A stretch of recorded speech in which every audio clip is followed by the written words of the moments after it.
All right, guys, here we go. We've got the play-in race for a Link to the Past randomizer.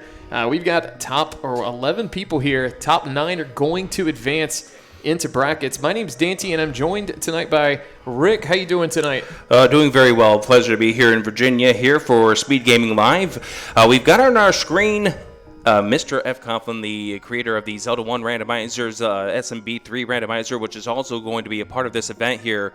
But also, we have the coffee man, WillardJBradley.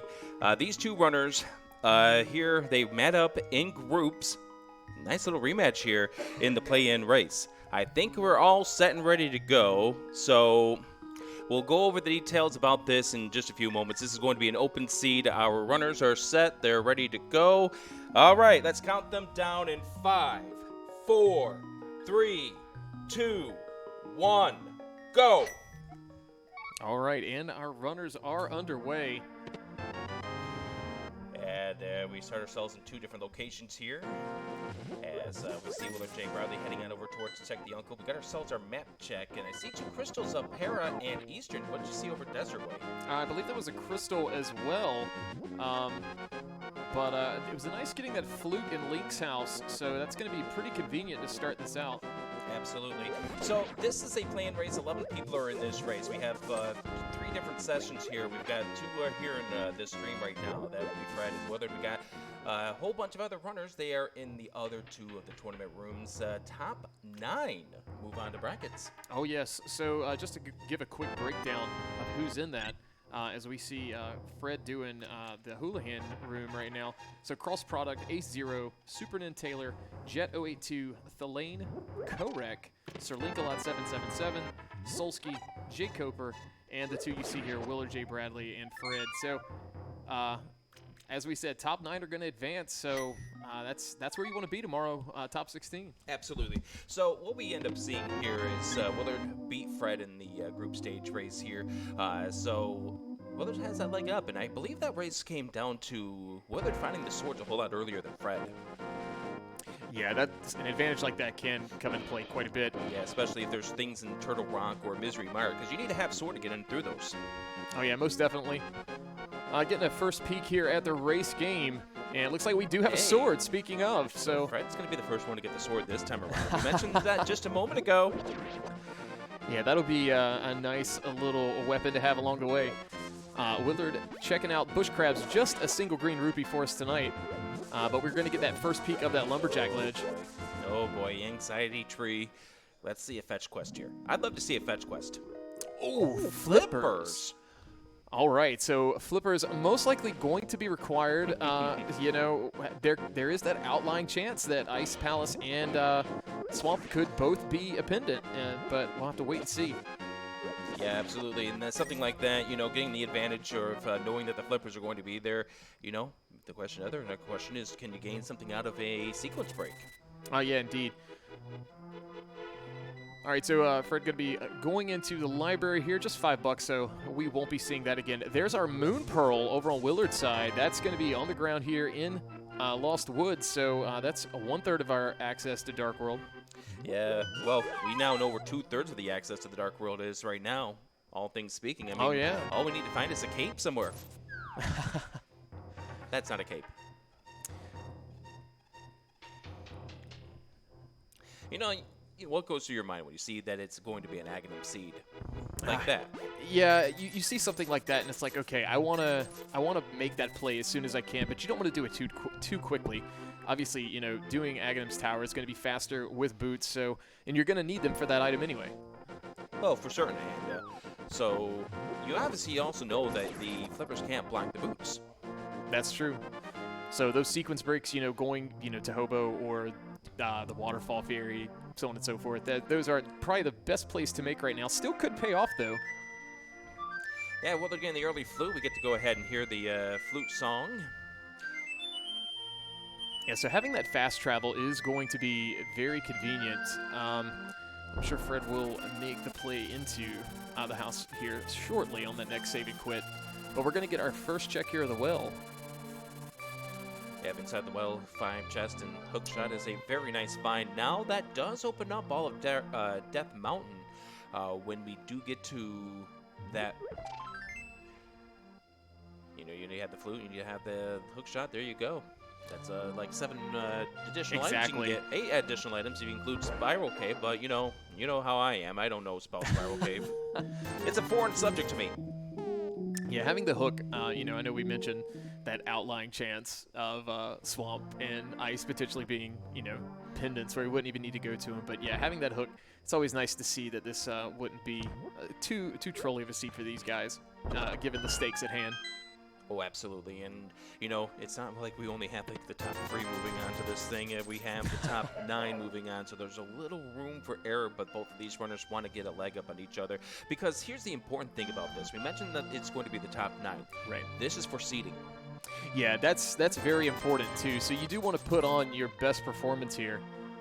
You want to get on your best performance, and you don't want to end up getting into having to face a top seed, like a number 1 seed, number 2 seed, one of the players who hasn't been playing at all during this thing because they got the free pass into brackets. Absolutely, yeah, and see, that's kind of one of those weird things. It's like, do you kind of feel like you have an advantage as a player who's come out of groups where you have the experience of playing in a foreign environment? We're used to playing these at home, in our own setting, and now we're all in one spot together. It's kind of a nice twist on this whole tournament style. Oh yeah, and this all started off a couple months ago with the qualifier races, and we are getting ready to see those top seeds in action when we get to the brackets. I know they've been practicing. I've been seeing them down in the practice rooms and the tournament rooms. Oh yeah, it's going to be really interesting seeing this bracket unfold for sure. So far, I like the fact we're at 5 hearts, but on the other hand, I'm not. And, Fred's probably saying his catchphrase of a son of a monkey right there. And you can see his reaction right on the screen. Yeah. That's one of the neat things about this is the fact that you can see their reactions Exactly. right on the screen. You saw Fred do a little bit of a, probably what was turned out to be an actual sigh. Now, here's what the weight of getting the flute before you went to Kakariko Village, because look what Willard's going to be able to do. Yeah, so Willard's got a very nice, convenient way of just traveling around the whole world. So Fred is going to have to make an additional trip over to Kakariko at some point to activate that. He may put that off until he has another reason to go back there. Like maybe if we find a bottle to check Sick Kit, maybe if we get that Dark World access, he'll activate it before he gets into the Dark World. Right now, the question mark is, when is he going to go back and activate the flute? Because for all we know, that access to the Dark World, that bottle that we were speaking of, could very well be up on top of the mountain. Oh yeah, absolutely. So we got a little bit of a sync with our runners here. Both going to be heading over to Mini Moldorm Cave. 5 items in here. So this is a check we'd like to see very early on in the run. High probability of potentially finding some progression here. Oh, absolutely. And it's very nice that we got the hook shot for that, because that will take care of these mini Moldorms pretty easily. Nice bottle fill up for both of these runners, so now they don't have to worry about that magic. Of course, look at all the magic drops we get. Yeah, that prize pack is pretty loaded today. There's a cape. You were mentioning that earlier, so we're well on our way. Well, there's one item still that we need before we can go the Aga route to get to the Dark World, because we still need that lamp. Yep. Absolutely.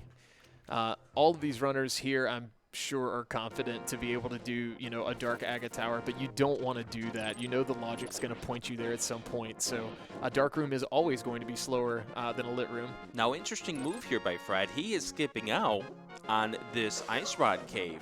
Although, Willard's not going to do it right now, too. He's looking to do fake flippers. Now, we know this is a sequence break, and we know this is a deep sequence break.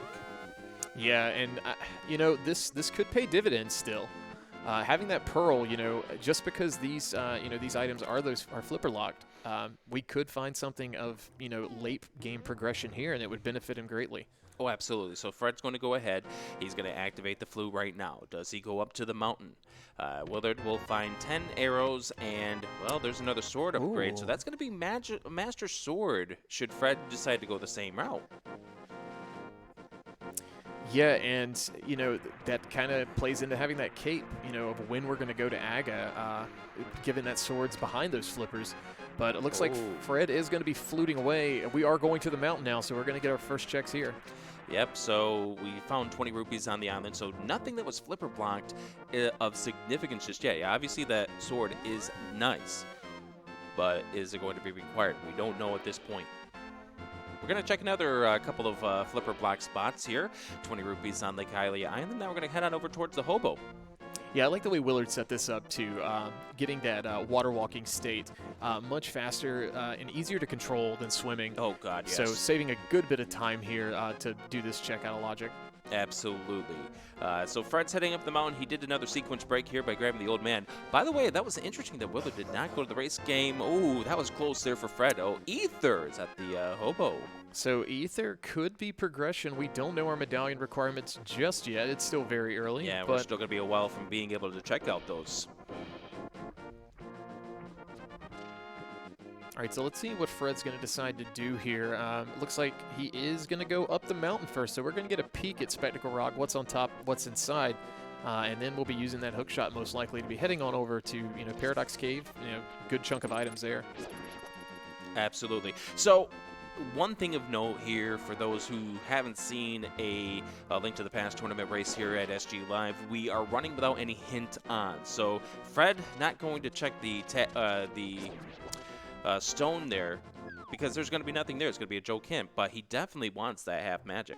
Yeah, making the play for that. Can't say I blame him. Half magic is not really required, but is nice to have. So Skull Woods, as we see on Willard's side, that is going to be our green pendant for today. So Saha giving us that nice information. Full heart container, 3 bombs, and $50 in the back of his closet. So a little bit of health to make things a little smoother for these guys. Getting that knowledge here from Sahashwala is nice, but the question is what are we going to find for Turtle Rock? That, I think, is going to be the most important question. Because whether or not we need the fire rod in order to get through this game, well, that's right there, part of the challenge of trying to figure this out. Oh, yeah, absolutely.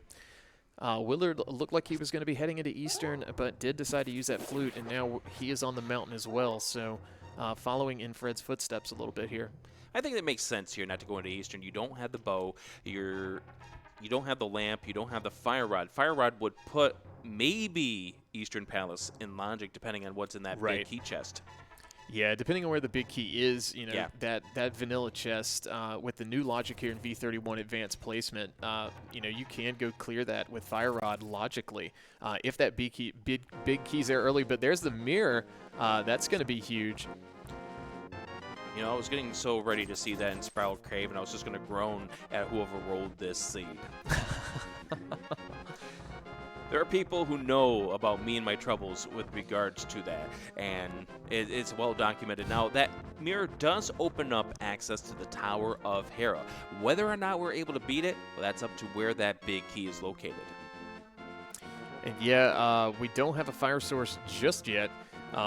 We could potentially, I think it would be a little risky to do so, but there's a Master Sword into logic there for Fred. Number 3, that's the 3rd sword we found already. Here, Fred gets ready to pull off the bomb jump. This is one of the easiest bomb jumps to pull off. It's one of the most beneficial ones, too. Oh, yeah. Just saving that little bit of time. Oh, Turtle Rock is a pendant. Ooh. So, too, is Swamp. All of our non-hoverers in this race are breathing a collective sigh of relief with that early hook shot. Oh, absolutely, because that could turn into a play here. I don't know about Willard's ability to hover. I know Fred is not one who normally does hover, so that's going to be definitely a sigh of relief for both of those runners. Yeah, you didn't want to see a race like this, in a way, come down to something like that as well. Oh, yeah, especially in a plane race. Yeah. I mean, we've seen some of the qualifiers come down to those who can and those who can't. And we're not going to go into further details about the main differences about hovering and not hovering. I mean, that's not our place here. We're here to call a fantastic race between these two great runners. So now, again, the question is, what is in the Tower of Hera? I'm still trying to figure out what we're supposed to do at this point, because looks like Fred is going to make the play up to the Tower of Hera. I'm just trying to figure out what this seed wants these runners to do. Yeah, it's kind of a weird spot. We may find, I mean, who knows, we could find our potential, fire source up here in Hera. So that's kind of, we're running out of overworld checks, unless you want to go do Agina's Cave all by itself. Oh, God. And you know what I was about to roll into another idea here, Dante, is that, oh, my goodness, it could be in the Ice Rod Cave. Our Yeah, fire that's source true. could be in the Ice Rod Cave, and both of these runners have skipped that so far. Where they're getting trolled around by the mini Bulldorm. Loses a few frames because he has enough having to hit that switch at least 3 times in order to get that done. Quintera, Fred getting the information about what the pendants are. Knocking him down. As Willard pulls off the bomb jump. Let's go into the Tower of Hera, see what's inside. Now, that's what immediately with the mirror opens up. So that's what something that Fred's got in his mind right now. Trying to listen to the seed. Yeah, you do want to try and follow the logic. Sometimes it's kind of like that breadcrumb trail, and you can literally be going the exact way you want it to go. Sometimes there's a fork in the road, and you can be led a completely wrong way, but there's a small key. So we are not going to be able to progress here without that fire source. And there's your roadblock right there. Exactly. So now, I think what we're really down to is the potential of Hyrule Castle. We haven't seen what's inside Hyrule Castle just yet. We do have the ability to get inside and pull out a few items from there. We haven't seen Ice Rod Cave. That's where Fred is heading to. We haven't seen Agina. He's still on the table. Yeah, I'm sure a lot of the runners are going to be in this type of situation. They're going to want to put Escape off until they, have that access to do Agate Tower. But, we don't have a glove here, so there's no easy way to go check back of Escape. It's just, that's a big plethora of items to go check. And we get ourselves a couple of, or 3 bombs rather, and it looks like Willard's going to be making the same discovery. Unfortunately, there's nothing that he can do right there in the Tower of Hera. Now, there's a trick that has been known to be used. It's called Hera Pop. Will we see it from Willard? It's very possible. It's a risky thing, but you run that risk of leaving that one item. We did see one in the cage in that first basement, but is that second item in the big key chest? Absolutely, or in the big chest rather. Yeah, that's what that's what you meant, and I knew that's what you meant. So Fred's about to pick up his. Ooh, that was close. Yeah. Yeah. Ooh. So Willard going in here, we're going to find the 20 rupees inside, and he's going to quickly mirror and find out that this is a dungeon that he can't complete by logic. I'd say Fred's going to be picking up that Ether Medallion here from the Hobo, and Willard pulling out the mirror, so opting to head on out. We'll see where he's fluting to. Oh, Fred's going to bomb the Hobo. It's a trademark of Fred right there.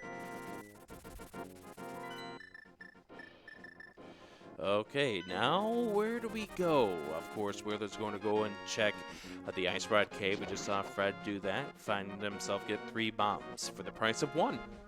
Yeah, exactly.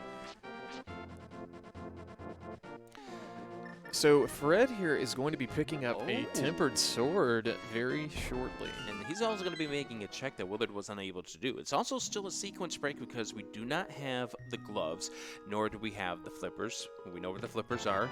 For those tuning in late, the flippers are in the lumberjack tree. But Ice Palace is required by logic, so logically this is an agate required seed. Yeah, this is pretty interesting early game. It's interesting to see how this puzzle is going to play out. So Willard making the play over here to Kakariko. Oh, that's right, because he has not checked the race game. Right. He has not checked the library. So in his mind, there could be something there as he's starting to run out of options. That's where he's going to pick up his tempered sword. Now, Fred, once again, is going to be checking Zora. This is the check that Willard wasn't able to do because, remember, Fred at the very beginning of this race did the hula-hand strats. Yeah, that's a strat. You don't see a lot of runners do that.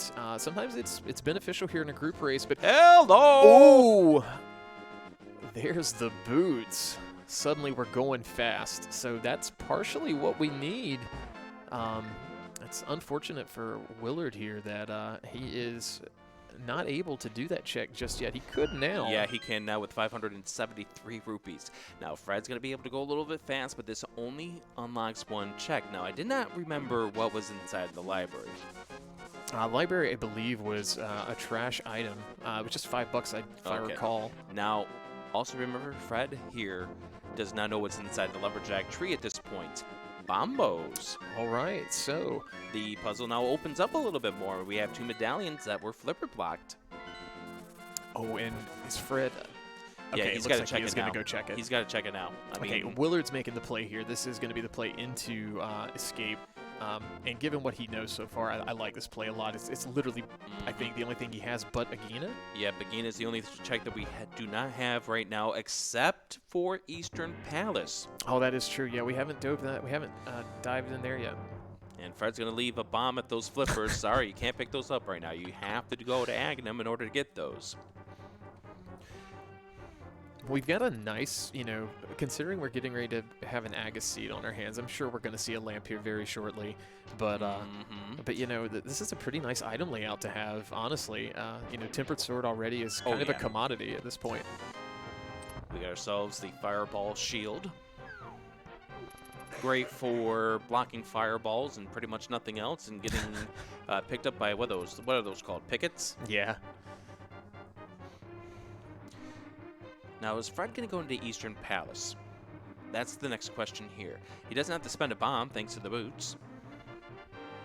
Yeah, having those, for a few of those walls with the full like semicircle over top of the crack, you can just bonk those open. So that's always a nice thing to have. There's the red mail. My goodness, this seed wants to be nice to these runners. Willard has mirrored. I like this idea. So what he's doing here is he's going to go ahead and check the back. Oh, he took the key, so he's now going to do the sequence break to get to the back 3. I like this play, yes. I mean, you're guaranteed to find a key at this point back here, so this is a smart play. It's a little bit of a time investment, but if a glove is, say, at Agina, this is kind of going to alleviate that need. Oh, yeah. And definitely can help out. I mean, if this turns out to be a sequence break that leads you into something that gets you into the Dark World a lot sooner, too, more power to you. Oh, yeah, for sure. Big key early on here in Eastern, which means that this could possibly be beatable if we get the Fire Rod and the Bow. But for all we know, the Fire Rod could very well be in Ganon's Tower, considering where that Bombos tablet is. That's true. Or the Bombos medallion. And we see Willard picking up that small key in Dark Crawl, so unfortunately the sequence break there didn't quite pay off for him. There, we still have an item potentially down in the lamp. There we go. Right so there. That's the piece of the puzzle we were missing. And Fred makes a vocal gesture or a facial gesture right there when he gets the map with the lamp. Probably hates the fact that now he can go to Aghanim. Oh, he's thinking about doing the save and quit. Was he going to? No, he does not. Now we get the back of 3. We now, by logic, piece together from both of these runners that we can easily get to the bombs, the piece of heart, and the magic powder. Powder's kind of huge, and we don't have hammer yet, but that is going to unlock a check down the line. That's kind of one of those forks in the road we talked about. That's a check that's kind of it gets orphaned in Kakariko. So they do have mirrors. So if we see like a lumberjack, the blacksmith chain, that's a good time to roll that into it. And very well could be a possibility of us needing to use the mirror to get into the back. This is a strange seed that is setting up at this point. Is this possible that what we have to get to the Dark World is already in our arsenal, and that this seed wants us to defeat Aghanim and then go get the flippers out of the tree to swim across the water, use the hook shot over, and then get to the West World by doing that? Wow, yeah, that's very much on the table at this point. So we see just $5 there at Agina's Cave and 3 bombs. That's all 3 items. Yeah, so Fred going to be leaving here at this point. It's baffling to me how crazy this has been so far. Just the flippers being where they are, and then on top of that, the sequence break going to Zora, paying off as much as it did. Yeah, and here's the thing with Willard. He now knows that there's got to be progression inside of this Eastern Palace. He's going to be very, very upset the fact that it's only the lamp that gets you up to Aghanim. Oh, yeah. You hate to do that, but, I kind of side with Willard's judgment on this. Oh, yeah. With a Crystal Eastern Palace, it's nowhere near as inviting until you have the bow. Oh, absolutely. Unfortunately, this is that kind of seed that makes that kind of easy early dip pay off. Yeah, it just takes one dip in to you know, make it pay off for you like that. So Fred heading into escape. Let's see if he decides to go ahead and do all of escape, or if he's going to go straight to Aghanim. By the way, did we even see the map? You talking about for Light World? No, the map for Hyrule Castle. We may not have. That actually may be in Zelda Cell, so Yeah. that may have paid off in Willard's favor there.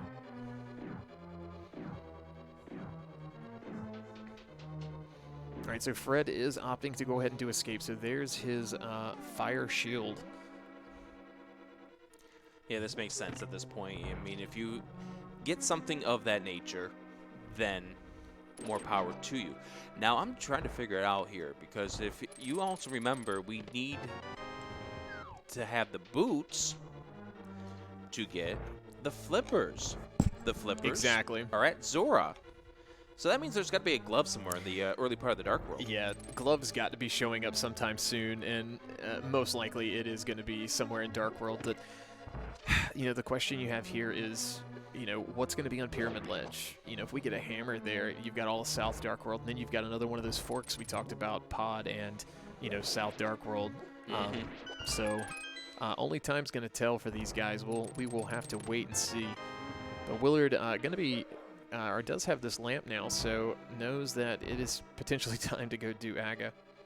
No, it was not the map there. Oh, okay. The map must have been at the Sanctuary. So that was a piece of heart, nothing significant that Willard missed out by not doing that check, which is good news here for us winning a nice close race. Fred's going to check the back three.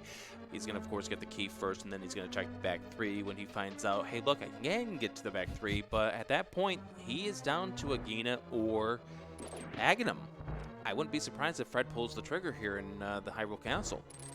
Oh yeah, you're already here. You don't want to have to walk back, and you know, this is the perfect time to make that Aga play. I think that is literally his last check. So he could go back to Hera, but I feel like that's a little bit of a risky gamble. Ooh, that is interesting. Yeah, that's right. We do now have that fire source to get into the basement of Tower of Hera to get the big key to get upstairs. Oh goodness, this can be a disgusting seed. Yeah, see, Fred's in a really good spot, I think, just because he already has those boots out of logic. So doing Aga now, you're not going to be able to do it any faster if you put it off. You know you're going to have to do it. So Willard's going up the mountain. So yeah, Willard is going to make the play into Hera. We'll have to see if he potentially gets a glove here. There's one item still at large inside Tower of Hera.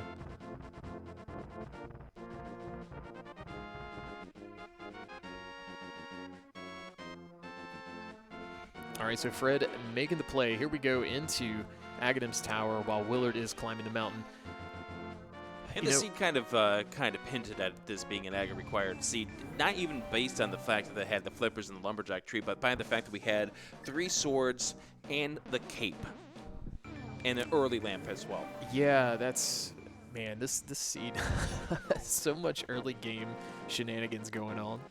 So naturally, at this point in time, as we watch Fred go up the tower, he knows that this is an Aga-required seed by logic. The question now becomes, how many blue balls is Fred going to have to face?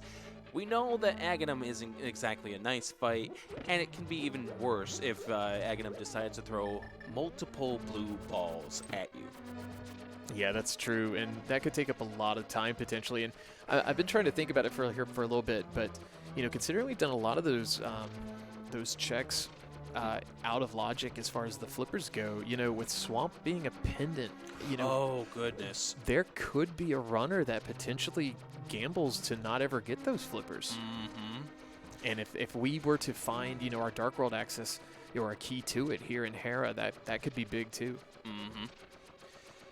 That is very interesting, and yeah, it's just a reminder here that it's not just these 2 runners in this race. There are 11 runners in this race. First of all, the top 9, they move on to the brackets here to go for the big money coming up here during this SpeedGaming Live prize pool of over $3,000.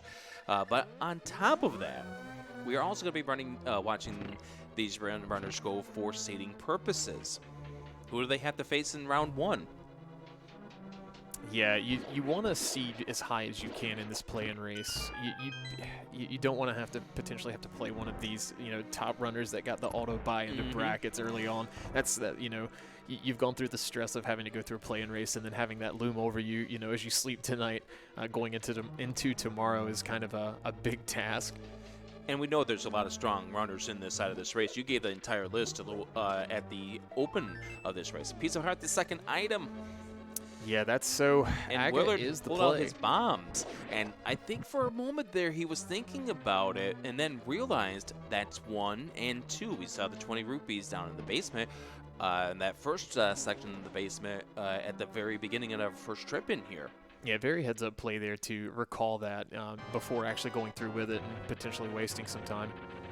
For certain here, and so Fred's going up against the Aghanim fight as Willard goes up against our favorite Moldorm. Oh, almost gets sent. That was really close. Yeah, thankfully 2 swings of the sword, and he throws a bomb down for good measure. And there's the compass, and the first crystal of this match will go to WillardJBradley. Yeah, this has been really interesting early. When you're sitting in the driver's seat running a seed, it's kind of like 30 minutes for the first crystal. That always doesn't really sit too well with a lot of people. Sometimes it's like, man, this is dragging out. Oh, Willard, why are you going back in? Did he forget that this was 20 rupees? There it is. Okay. It's the realization. Fred will deal with some lightning, and now time for Willard to go and face Aghanim at this point. He's got no other options.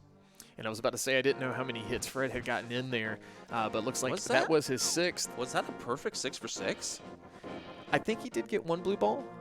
Well, that's still a perfect. You only have to deal with 1 stage. Looks like we're being told 3 is what it was. So we got still the hands not up too in the bad. Sky. Okay, so that was 2 rounds of lightning in that case. So Fred obviously checked the ledge. I didn't see what it was, but it was of absolute no purpose to him. Now, Fred is unable to get over here just yet, so this is going to cost him a couple of seconds when he realizes, I've got nothing to lift those rocks. I got nothing to pound that peg. Every runner has done that at least once, I think. At least he didn't jump in the water and go, oh, wait, I don't have the flippers. So now the question is, where is the glove? Because where are the gloves? Because by logic, you were going to need to have the gloves to get to Zora, to get the boots, to get the flippers. I mean, there's got to be something here in Pod, and this is literally. It has to be. There's no other place you can go. Yeah, and we can almost pretty much assume that we're going to get a small key in that first chest because we've got to be able to get in there to check things. Unless we just get a glove in the first chest, that is a possibility. But it's a safe bet. It doesn't have to be a glove, actually. It could be the hammer. Oh, that's true. That is true. It could be something evil like the shovel. For these guys' sake, I hope not. It could be a bottle. You know what the worst thing it could be? The book, because that means Willard has to go back to the mountain for a 3rd time. Don't do this to these guys. Oh, don't worry. The Speed Gaming chat's already doing it to these guys. Oh, I'm sure. Shout out to the people that are watching here at Speed Gaming. But you are right. That is a key. All right, so with that key, we're going to be able to go in, and with no bottles, we can't be doing the mimic or the potion unlock trick here, or the map unlock trick to get around those mimics. Now, I don't know if these guys do know the mimic clip. That is allowed here at Speed Gaming Live, so we may see that being done at some point. Oh, there's our hammer. So here we go. There's some of that progression we were talking about. That will get you across the river. That will get you down to Hype Cave. Now the question is where does a runner route themselves after they leave here? Do they go to the west or do they go towards Hype Cave? It looks like Fred, well, he's going to continue on here. He's going to see where this goes. See how deep this rabbit hole goes. Yeah, I mean, he's got the lamp. So all of this could potentially be, fall into logic. There could be more progression here. I will say that normally it's a pendant pod when there's a ton of progression here, though. Well, that's always the theory of this, always pendant pod. Yeah, that's right. All right, so Willard in the cutscene now, going to be heading into Aghanim and getting that Dark World access. And one thing to have note here is, of course, both runners get the same AGA patterns. So they are not going to end up getting Willard's not going to end up getting multiple blue balls compared to Fred. It's going to be an even fight on that regards. Yeah, absolutely. And that's one of the beautiful things about the rando and the way it's programmed. Fred would love to find a bow here, though. Oh, yeah, finding a bow here, if you're in pod and you decide to keep going, finding a bow is definitely what you want. I'm hearing a little clink when I'm hearing the music. Hey, I wonder why. There's our first bottle you were talking about, so now we've got a little bit more on the table. You know what that does open up? They can do the potion glitch. It does, absolutely. I think Fred's thinking about it. He's doing the bomb jump. Yes, that's right. He's trying to save that key. Trying to line himself up, trying to make sure that he's in the right position. Doing the pause buffering here, or the menu buffering, in order to set himself up on the right spot. Does he get himself in the right position? Double checking, triple checking, though using the tiles to make sure he's in the right spot. It looks like he's one too high. I think he's, that's it. Yes, he gets it. Very nicely done. At least he remembers that he doesn't have the big key, so he doesn't try to open up and get that rude message saying, "You need something to open me." So there's the compass. We do have one more chance to get the big key here. I'm pretty sure that's what Fred's hoping for. Be able to open up that big chest in one pass, but just a piece of heart. So that is going to be over on the right side, I believe. Oh, Willard almost did the same thing. He went to the north, but then realized it went to the south. Yeah, it's so tempting. You just, most times when you come to Dark World, you either have a hammer or a glove. Most times you have both, but especially after Aga, you've got one or the other. But the fact that these runners had none of that, it kind of changes the game a little bit. Absolutely.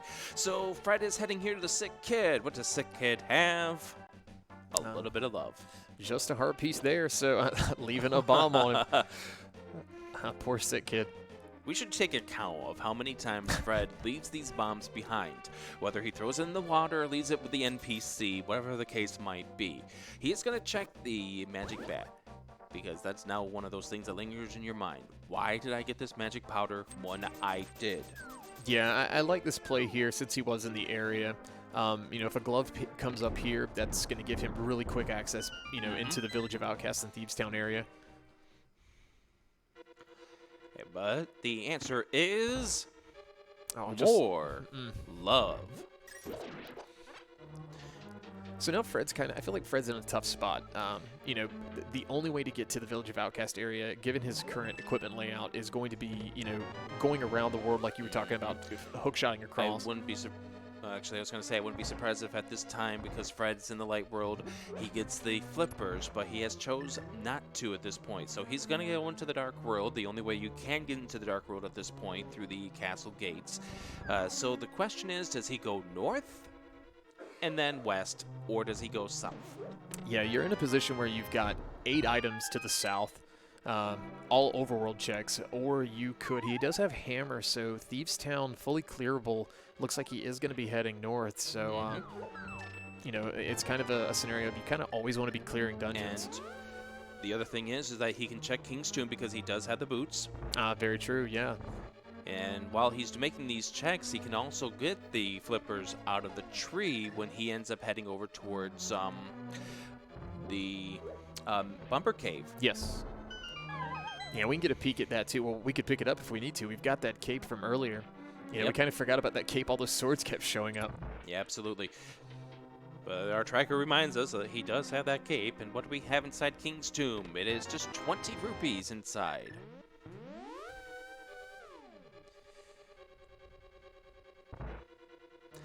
So Fred's at this point, he's going to go check the graveyard ledge. And obviously he's going to make everything heading over towards the Village of Outcasts, check what's going on in Thieves Town. Where's this progression? It's tough to say. This is kind of becoming a little bit linear. You don't want to make any gambles. Oh, there's our fourth sword. Now, we're going to have to ask Fred about this in the post-race interview. How weird does it feel to have no sword through an hour 10 in his first match against Willard today? And now here in the play-in race, he's got the 4th sword. He's got Butter Sword at 38 minutes in. That seems to be the way it always goes. Yeah. You experience something, you get used to it being difficult, and then the game's like, here, take all the free stuff. Absolutely. This game is trying to be a little nicer to our runners today. Or tonight will be the case. All right, here we go. This is going to be Bumper Ledge. What do we have? 20 rupees. bucks. And Fred, yep, he is going to go and get his flippers now. Yeah, this is a really good time to route it in, like you were saying. Just, you know, you don't want to skip anything at this point, given that your only access to Dark World is the, you know, Aga portal via the Hyrule Castle, like, bridge area. And we see Willard getting ready to set up the hammer jump as well. So Fred picking up his flippers. No bomb this time, Fred? I mean, he did enough damage the first time with it. Maybe he thought the cave had enough. You're going soft on us, Fred. You're going soft on us. All right, so Willard going to be getting his compass and then that piece of heart, and we'll see if he decides to go ahead and do right side. Yeah, because of course now that we have the potion.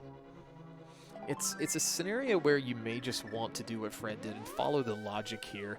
You know, It is exactly what he's going to do. if you know, you don't want to. You want a sequence break when you can, but at the same time, you don't want to do it too often.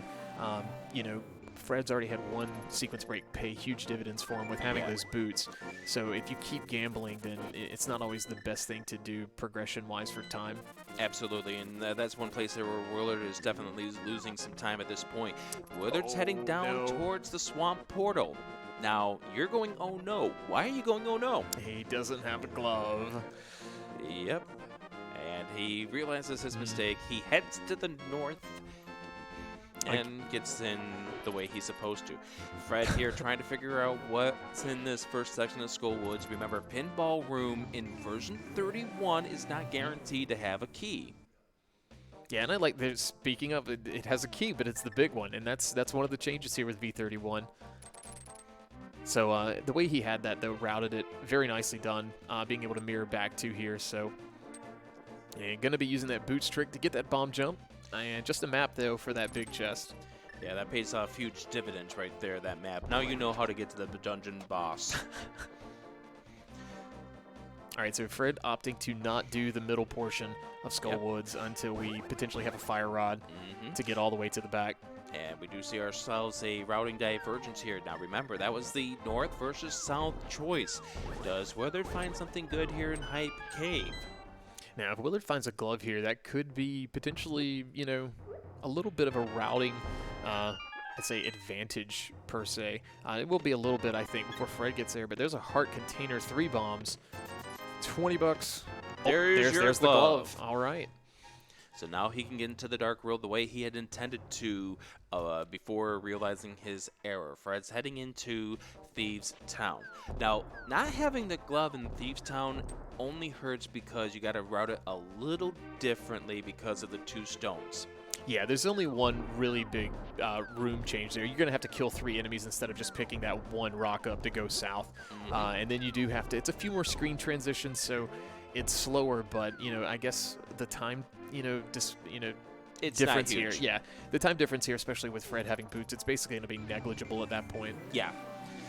In fact, it's probably going to counter each other at that point based on the fact that you do have the boots, and who knows, you might be finding the other glove upgrade. Oh, look at Cave 45 having the shovel just conveniently around the corner where you need it.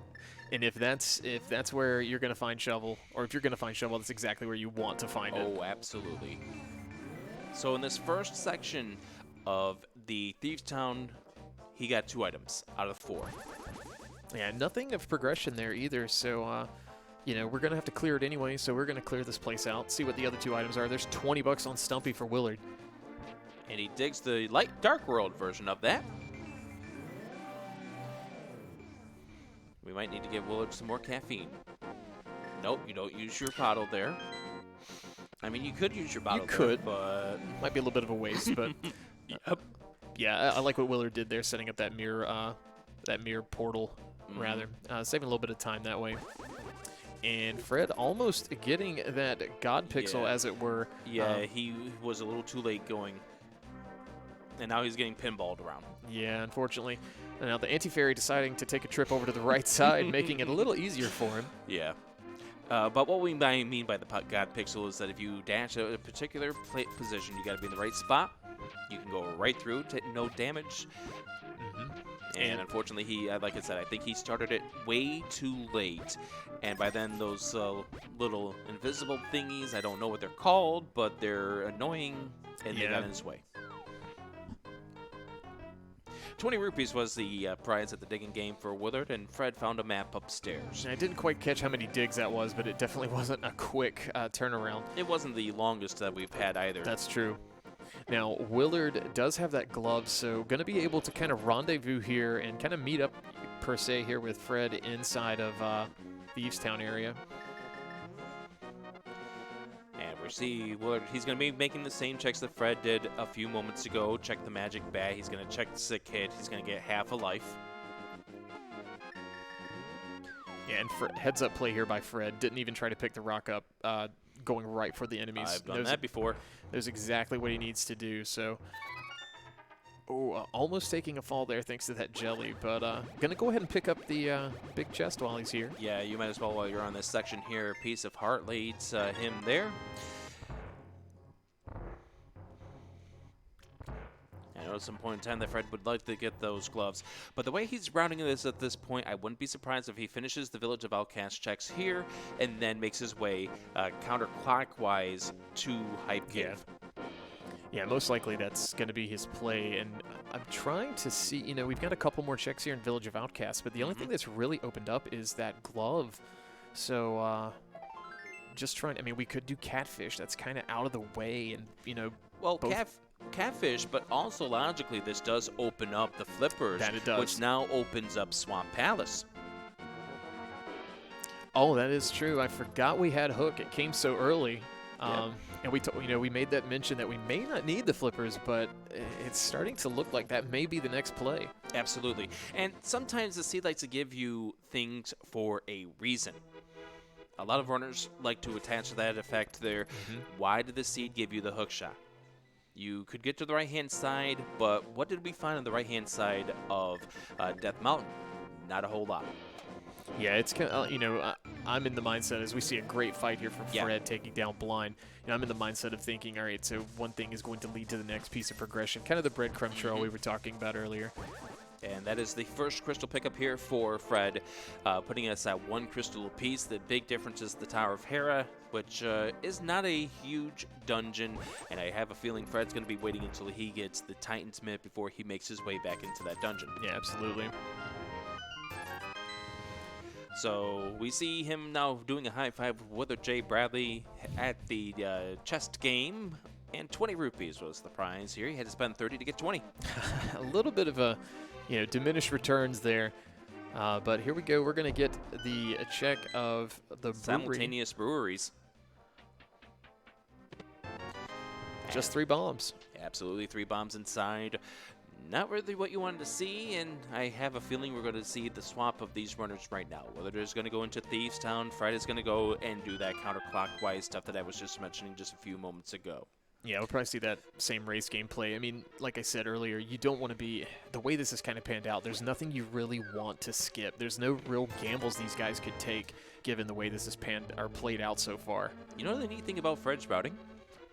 What's up? He's going to be able to get that glove. Oh, yeah. And then afterwards, because he's already picked up the flippers, then he can make his play into Swamp Palace as we see Fred do his traditional sign of the letter H, followed by the letter I. Hi. I like that. Very nicely done. You used a few extra frames to get that complete. Fred doesn't care about saving those frames. All right, so Fred going to be seeing the nice convenient place to have that shovel, and most likely going to be checking that as well. Absolutely. So he's going to go in here, get his shovel, then he's going to head on over to Stumpy, get that, what was it, a piece of heart or something like that, or no, 20 rupees up on Stumpy, and then the piece of heart coming from the dig spot. And Willard getting bunny beamed there for a moment, bringing Odie to light there. I do appreciate this Garfield sprite we've got going on here on Willard's side. Oh, goodness. The devs for this game have put together a lot of great sprites for this game. You know, not just only the Link sprites, you got the Garfield sprites. On top of that, If you wanted to play as one of the Pac-Man ghosts, go right ahead.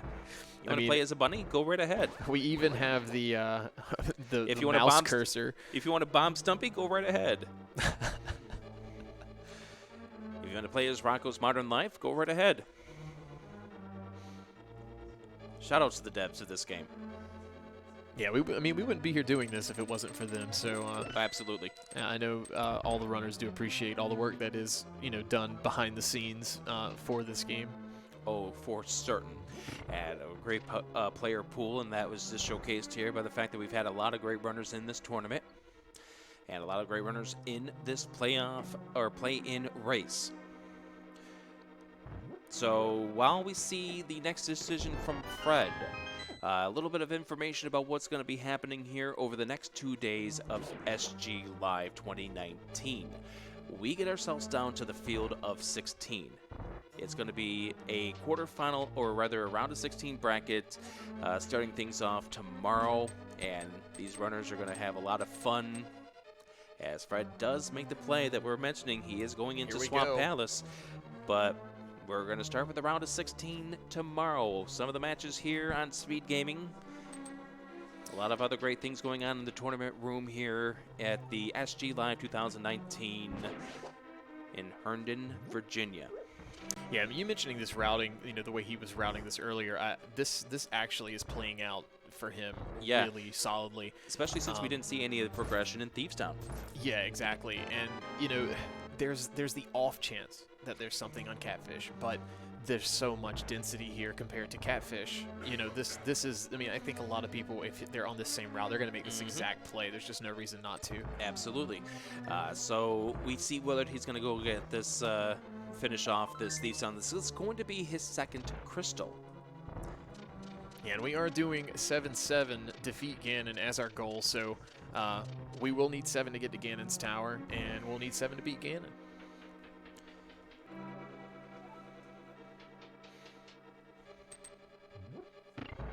Nice use of the hammer dash there by Fred. Yeah, I think if you pull that off correctly, it saves a little bit of time, so nicely done. Oh, and Willard giving us a little bit of entertainment here with that save and quit at the right time there, so we're going to have a psychedelic blind fight here. Party on.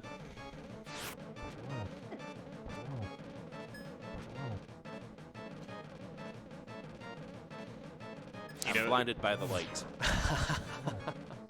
It's the thing about Swamp, especially when it's a pendant, as Willard finishes off blind here, very nicely done.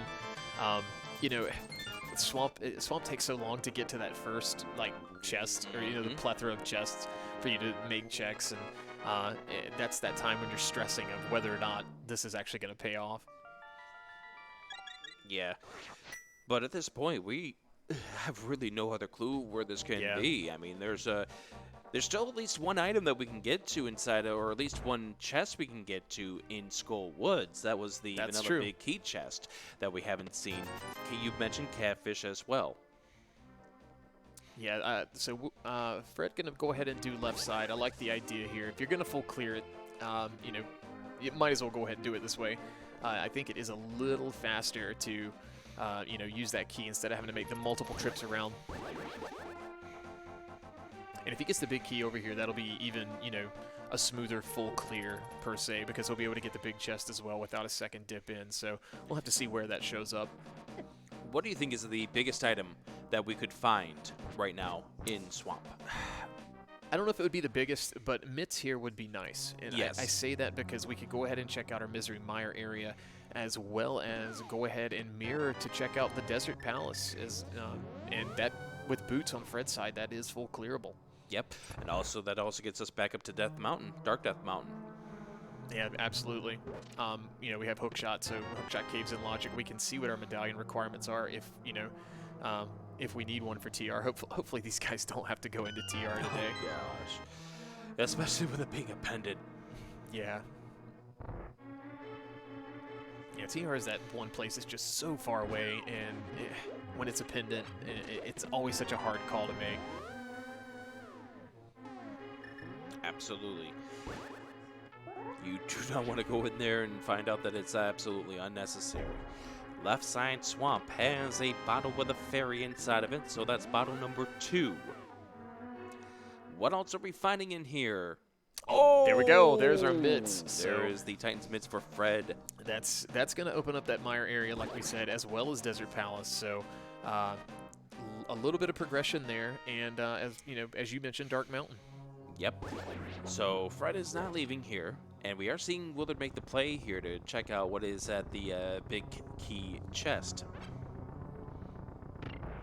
Yeah, if you're in Fred's shoes here, once you've made the play into Swamp, you don't want to have to do the mirror transition as well as flooding or draining. Oh, that's huge. In Swamp. Or rather in Skull. That's huge. I guess the downside to that is we could see Willard make the play over to Catfish area and then, go back into Pod thinking there may be a little bit of progression there. And I hate to see that, but then again, he can clear Eastern as well, but I think we got all 3 items there, unless I'm wrong. Yeah, we did get all 3 items inside of Eastern. However, it is part of the 5-6 combo. That's true, yeah. Now, the one other big piece of information right here is the fact that Willard has not gone to Zora.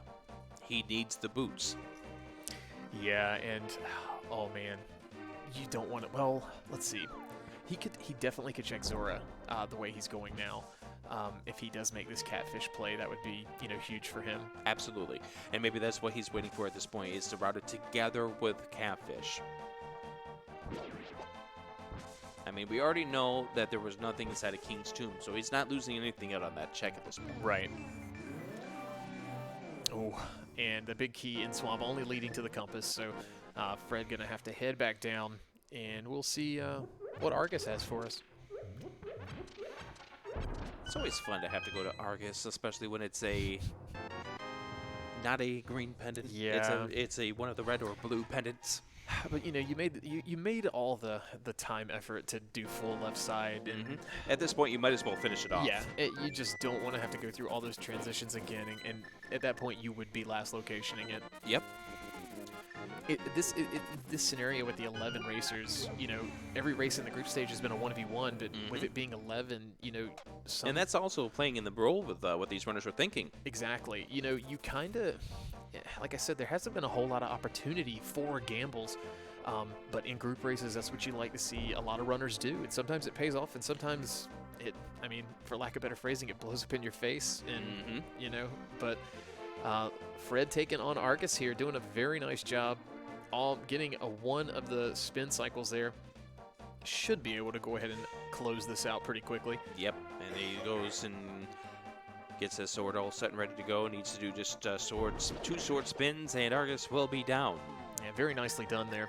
So as we saw, Willard headed back into Pod, and he's going to go ahead and clear Eastern while he's here. But Fred does have that blue pendant now, so, I mean, I know chat's probably talking about Ped, but... Yes, of course they're talking about Ped. It's what they do best. Yeah. But we still need to get the Fire Rod, we still need to get the Ice Rod, we still need to get the Canis Samaria before we can even think about what's on the pedestal. And honestly, given what we know, I don't really think there could be anything of value there. We need, Kane, as you mentioned, Fire Rod, Ice Rod, so that's kind of on life support now. Yep. Now, the bad news here for Fred is that he still needs to get into Skull Woods. That we know of. Yeah, that is, and that check just feels so time-consuming. You don't want to have to go do that right now. And of course, the reason why we say that is because that was another change in V31, is the progressive bow. There are 2 bows in the pool. One becomes the bow. If you find the second one, it becomes silver arrow. So there could still be a second bow in play here for Fred. And then again, with the advanced placement, sometimes it's more likely in advance you're not going to find the second bow. It's still there, but sometimes you just don't find it. And also, here we go. Fred's going to make that play Willard made earlier. We're going to do the, get that big key here in Tower of Hair and clear this place out. Yeah, but the one big advantage here for Fred is the fact that he's routing this together, because what he's going to do after this is he's going to check his Dark Death Mountain checks. He's got 7 checks, well, 6 of them, because we already know what's on the floating island. There wasn't anything of significance out on floating island. Right. And this is, excellent routing here. Things are kind of falling in line for Fred. You know, Willard having that bow is pretty huge, though, so we'll see how this pans out for him. Willard's going to have a 4-1 crystal lead, or a 4-2 crystal lead by the time that Fred is with everything done inside of this Tower of Hera, because Willard's going to be going to the Palace of Darkness next to claim that crystal. But I think Fred has the bigger advantage of the fact that he's got the Titans. Yeah, absolutely. And Willard doing a nice job getting that quick kill there on Armos Knights there. Absolutely. Minimal arrow usage, 18 arrows. Yeah, that's huge. If you're familiar with the NMG speedrun or the no major glitches speedrun, you don't want to waste any more arrows than you have to. And that's one thing that we have to point out about both of these runners, because not only are they fantastic randomizer runners, they also are great at the speed run. Willard has definitely put a lot of work into getting his time down to the 130s. Yeah, 130s, 120s, those are, you know, super respectable times. Absolutely. Pretty much anything under 140 is a respectable time at that point. Now the question is what does Willard do after he is done with the Palace of Darkness? I think the longer that he puts off getting to, and now that we know that the flippers were 100% required for this seed, there's no way you could sequence break around it. We know that these runners have to go get the flippers. I mean, when does he make the Zora check? You know, there's not a whole lot left. I mean, the good thing about finding that bow early is that, or when he did, this is the only thing it really opens. You know, we don't have to worry about, you know, climbing GT or anything of the sort right now. But there's nothing else he can really do as far as progression from that bow. There was nothing there on the right-hand side. Now, did we find all the items yet? I'm trying to see if we can get a pause from him to see. As we saw, Fred did a nice job there taking down Moldorm, getting, I believe, his second crystal. Yes. His second crystal of the game there. Willard now has 3. We do have the map still outstanding, so he's taking the chance on whether or not the map is going to be in the big key or the big chest, or if the Helmstar King is going to drop that. And this is a really good idea. Yeah, I like the way he's routing this because it's a 50-50 shot, and you know you've got to kill Helmstar anyway. If the item shows up here, you didn't waste the time going back to the big chest. So heads up play here by Willard to route this in. Yeah, and that's one of the biggest things that you can talk about when you talk about one of the highest levels of randomizer runners, is that they know how to route. Yeah, you want to be as efficient as possible. So we see Quake is our TR medallion, and we don't have that. And guess what? That's a fantastic sign. So the longer we don't have that, probably the better for these runners. We're just going to find it here in Hookshot Cave. don't even make it happen. We're going to find it here in Hookshot Cave. You ready? That's not it. I saw yellow, and I kind of thought it might have been it for a minute. I got worried. So, catching that. We've got the nice, huge shield. Oh, no, taking a fall. We got a sack there at the 2-yard line. The Jelly MVP tonight. There it is! No. There it is! I told you it was going to be a Hookshot Cave. You did. I told you not to do it to him, man. But we know how randomizer works. We know that it likes to put the medallion in its doorstep. It does. It's like the logic's like, I don't know where else to put this. We'll just put it right beside it. Yep. All right, super nice fight there from Willard, taking down King Helmstar. Just a whole lot of money there in Super Bunny Cave. And he got a bottle. So I think that's our 3rd overall for the seed. Yep, it's our 3rd bottle, but that's good news there for Willard. He does not have to go back in to check the big chest. Well, the good news, I guess, for Fred finding Quake, we don't have Kane, so we can't really do anything into TR logically, and we don't want to waste time doing anything illogically with TR. That's an illogical thought. All right, so here we go. Fred making the play into the Mire area. So we're going to get, well, I would say it would be intel, but at this point he knows he's got whatever medallions required. We got all 3 of them. Is Willard checking Zelda's I think cell he now? is. He wow. may not remember what he's counted. Wow. Well, we know that it's a piece of heart, so he knew the map was somewhere. He already picked up that map. So he knows this is going to be an item. It's just unfortunate that it's not a major item. He's trying to desperately figure out where these boots are to get him the flippers. what do you do? Do you dive back into, you know, here for an item, or do you go to Zora? And honestly, Zora takes a long time. It does. I mean, this takes a long time too, but it's the first thing that's kind of on the way before you get to Zora. Absolutely. I don't blame him at all for this choice. And he's probably going to route this together. He's going to mirror out of here, then check Catfish, then check Zora. It was required here, at least that we know of, to get the key, to get the big key, but we don't know. We got to find out what's in this second chest first. So we just eclipsed the hour mark of this seed. And if you're just joining us, we do have 2 runners featured here. That's about a 4. We got all of them now. We're pretty much loaded on safeties. But we do have 11 runners in this race. This race is going to determine the seeding for the remaining spots in the bracket in top 16. There are 11, as I said, but 9 are going to advance. Absolutely. So there's some pressure here, especially knowing who you're up against. But the pressure more is, where are you going to fit in the seedings? Whether going back into the Dark World. This gives me the indication that he's going to go to Catfish now. Yeah, he's going to. This is a good idea, being able to route it all in. I mean, he's the save and quit he had there, you know, put him on the pyramid. So with mirror in hand, that's super. That kind of makes me feel like that escape play, checking that last time, was even smarter. You know, there's one place that we haven't checked that is in Logic. Where's that? A place with a whole bunch of spikes. That's true. We do have a cape. So, and we do have bottles. magic, and we have a whole bunch of bottles. This is giving us a whole bunch of bottles here. That is an outlier. I know a lot of runners like to put that off till the very end. Now, if you're a WillardJBradley fan, you're hoping that Catfish has something, at least in this match here against Fred, because Fred's going to have Catfish be a loose square. He does not want to go back to Catfish unless there's nothing else available for him to do. Yeah, that one's way off for him. And at this point, I wouldn't be surprised if there is progression here for Fred to potentially last location it. But here we go on Willard's side. We're getting the Catfish coming up as Fred's fighting Landmo. We'll see, is there progression here? Oh, just a green rupee, so... How is that not progression? If we were at 499 rupees on Willard's side, I'd say that'd be progression.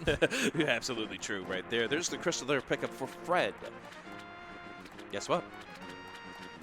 We're now even on crystals again. That we are, but we're about to be somewhat even in speed, navigating the overworld here. And Willard's going to be a little upset by the fact that he did not have the rupees to go through this back about 15 minutes into this run. Yeah, 50 minutes ago, he had the route up to here, but he did not have the rupees. Yeah, and when you're in a situation like this, one of the runners, Sterling Collado, speaking with him earlier before this race, you can't focus, you know, we were discussing strategies. In a race like this, you can't focus on what went wrong. You have to focus on the here and the now. So Willard getting those boots. I saw a little facial gesture. Yeah, but he knows he's just got to go ahead and run with it. This is the cards he's dealt, so here we go. I see what you did there. I see what you did there. By the way, did we see what the medallion is to get into Misery Mire? I didn't. I don't think he even checked it because he does have all 3. So at this point, he knows it doesn't really matter. It's just a question of, do you want to go into Mire without the cane? That's, you know. Oh, there's a book. So now we've got 2 outlying things. Kind of. There's no easy way to route in Bombo's tablet with Swamp because we've already been there, and there's no way to really route it in on Ether tablet as well on the mountain. All right, so Willard getting his Bombos medallion. Yeah, he's about to get his 5 rupees over, or Fred's about to pick up his 5 rupees over at Nagina. Now, the one dungeon that no one's gone into yet, and Fred's the only one who has logical access to it, or access in general because of the mitts, but we could see an Ice Palace play here shortly. There we go with another bomb. No bombs left behind for Fred. There's the 5 rupees for Fred. Where does he go from here? He's going to do a save and quit. And did do that in the light world too, so that, you know, with Aghanim being beaten, that's another thing you do have to consider, you know, absolutely, where you're going to start. And that is a mistake that we see a lot of runners do, is that they will forget, oh, that's right, I start on top of the pyramid now. Whoops. Yeah, and that does eat up a little bit of time when you do that too. But here's the play. Yeah, flute into 8, and off we go. Half magic and Bombos medallion. you know, if Bombos isn't the Meyer thing, this, you know, talking about those items leading to something else, Absolutely. this is, you know, where it's going to lead to. Because the Mets did lead to the Quake. That's true. But Quake did not open anything immediately for us. Yeah, correct. Now, we do have the logistical access here into Misery Mire. But why? That's a good question. It's a dungeon you can't beat. Yeah, you can't beat it yet. And, you know, there is that outlying chance. You know, items can be, you know, in a vanilla location, but you kind of don't want to bank on that. You want to be able to go into a dungeon and just clear it, as we see 20 bucks here in Spike Cave, so nothing of value there. Why did the seed give us the cape then? I mean, that's one of those breadcrumb pieces that's just going to make you follow and go down a rabbit trail you don't want to be on. Like, that's the kind of question that you ask yourself as a runner. Why did the seed give me this cape? And it gave these runners the cape relatively early. We talk about spears. Yeah. And sometimes if you get something in a Spear 1 or Spear 2, that's something that lingers in your mind. Yeah, a lot of runners use trackers that actually, you know, they can put down what item they got in what sphere, so they can kind of see what item leads to what, and it kind of helps them make some decisions, you know, based on where they want to go next, and, you know, potentially make a gamble if there's a lot of plays on the table. Unfortunately, you know, this has just been one of those seeds that it's pretty linear with its path. Like, nothing's been very wide open, if you will, so, like, you know, this is a situation of, one, how quick did you get boots? And at least so far, and how good's your execution, you know, going down the stretch? Absolutely. So we see Fred pulling off the Ice Palace bomb jump here, gets himself into position, pulls out the hook shot, gets himself across. Willard now getting himself into Swamp Palace. This is going to be the equalizer for Willard in the fact that he needs to get the bits out of there. Well, once again, we know that Fred, at this point, unless we see where the other bow is placed, needs to get into Skull Woods, and the only thing I can see that would help push Fred into that is if he finds out where the fire rod is. Yeah, a fire rod's kind of going to be the only thing I think that's really going to prioritize that check for him. Yep. Otherwise, it's, you know, it's a one-off. Yeah, it's kind of like that's going to be like the last location station. Yep, just like Catfish. Yeah. I mean, that's the problem sometimes, is sometimes you can have things become one-offs, loose squares, and if those loose squares have something big, you could be stomaching a lot of lost time as a result. Yeah, it's very true, and, you know, that's why we play Rando. You know, sometimes you know, make good plays, sometimes you don't. So, Rando being that kind of equalizer for people who maybe, you know, their execution isn't, you know, world record pace. I thought we played randomizer to torture ourselves. That too, I guess. So we found one item inside of this Ice Palace, 300 rupees. Nothing that changes the logic. If it's not here in Ice Palace, where can the next stage be? I mean, Mire is on the table, as we said. Just, it never feels good to dive Misery Mire without that cane.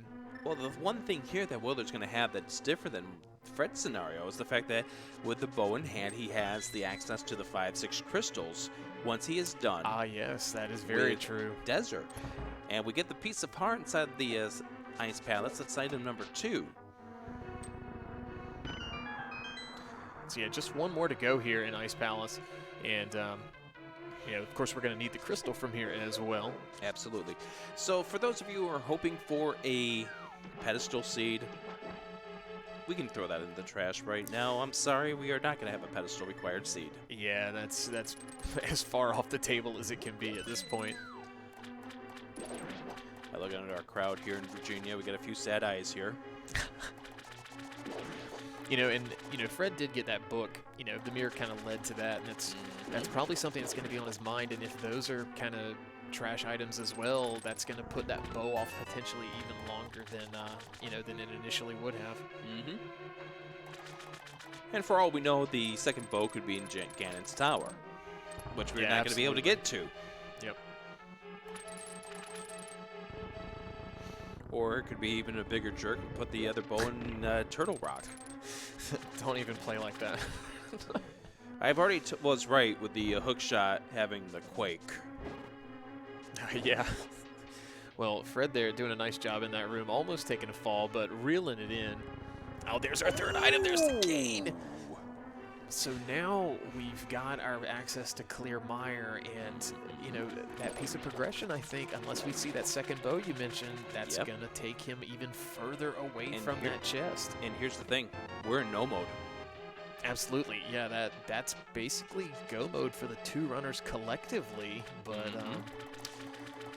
And that's what we mean by no mode, is that we've seen the items on both ends of the table. It's just one runner doesn't have one particular item, the other one doesn't have another item, and that is what's keeping us from being in go mode.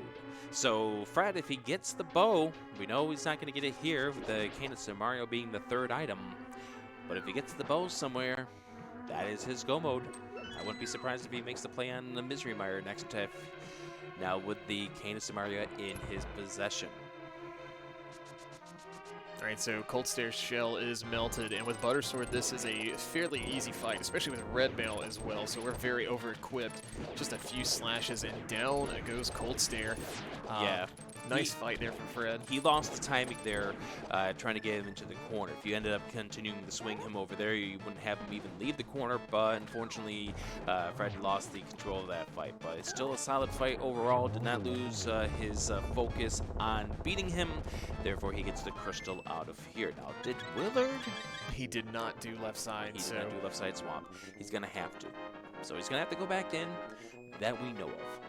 Because he didn't see any other items. There's nothing that's going to leave him away. Yeah, and at this point, you know, you've kind of come to the realization that there is going to be something in here. Yeah, he's going back in, so. Yep. Smart play here. Now Fred is making that play over to Meyer. Given his knowledge, this is the best play he can make. Yes, absolutely. And like I said, maybe he can find where the other bow is located. So it was Quake required for both. So we did have to get out to Hookshot Cave in order to pull the Quake from there. Which means Willard is going to have to make his way back up the mountain. So there, you know, I don't like to speculate too much about the possibilities, but without that fire rod, the right side of GT, there's 4 chests over there that could be a potential for a big key, and, you know, logically we're going to need that fire rod. You know, we've seen some bomb jump shenanigans from players to pull that off, but you are right about that. That's an outlying thing, but you know it's super unlikely, but it's something that could happen. So I mean, if you're in when you hit go mode at this point, you know, sans fire rod, you kind of are probably hoping maybe fire rod shows up along the way just in case to kind of put your mind at ease. Or maybe you're a madman and you just watch the world burn and hope it's not on the right side. And you know that runners are going to be doing this because, once again, there's the fire rod, and that's going to put Fred back into. So that's really good for Fred. Yeah, that is huge. If you're rooting for Fred here, that's really going to push him back into Skullwoods. Turtle Rock. I hope he doesn't go into Turtle Rock because we did not see a single item inside. That is true. Skullwoods in his mind.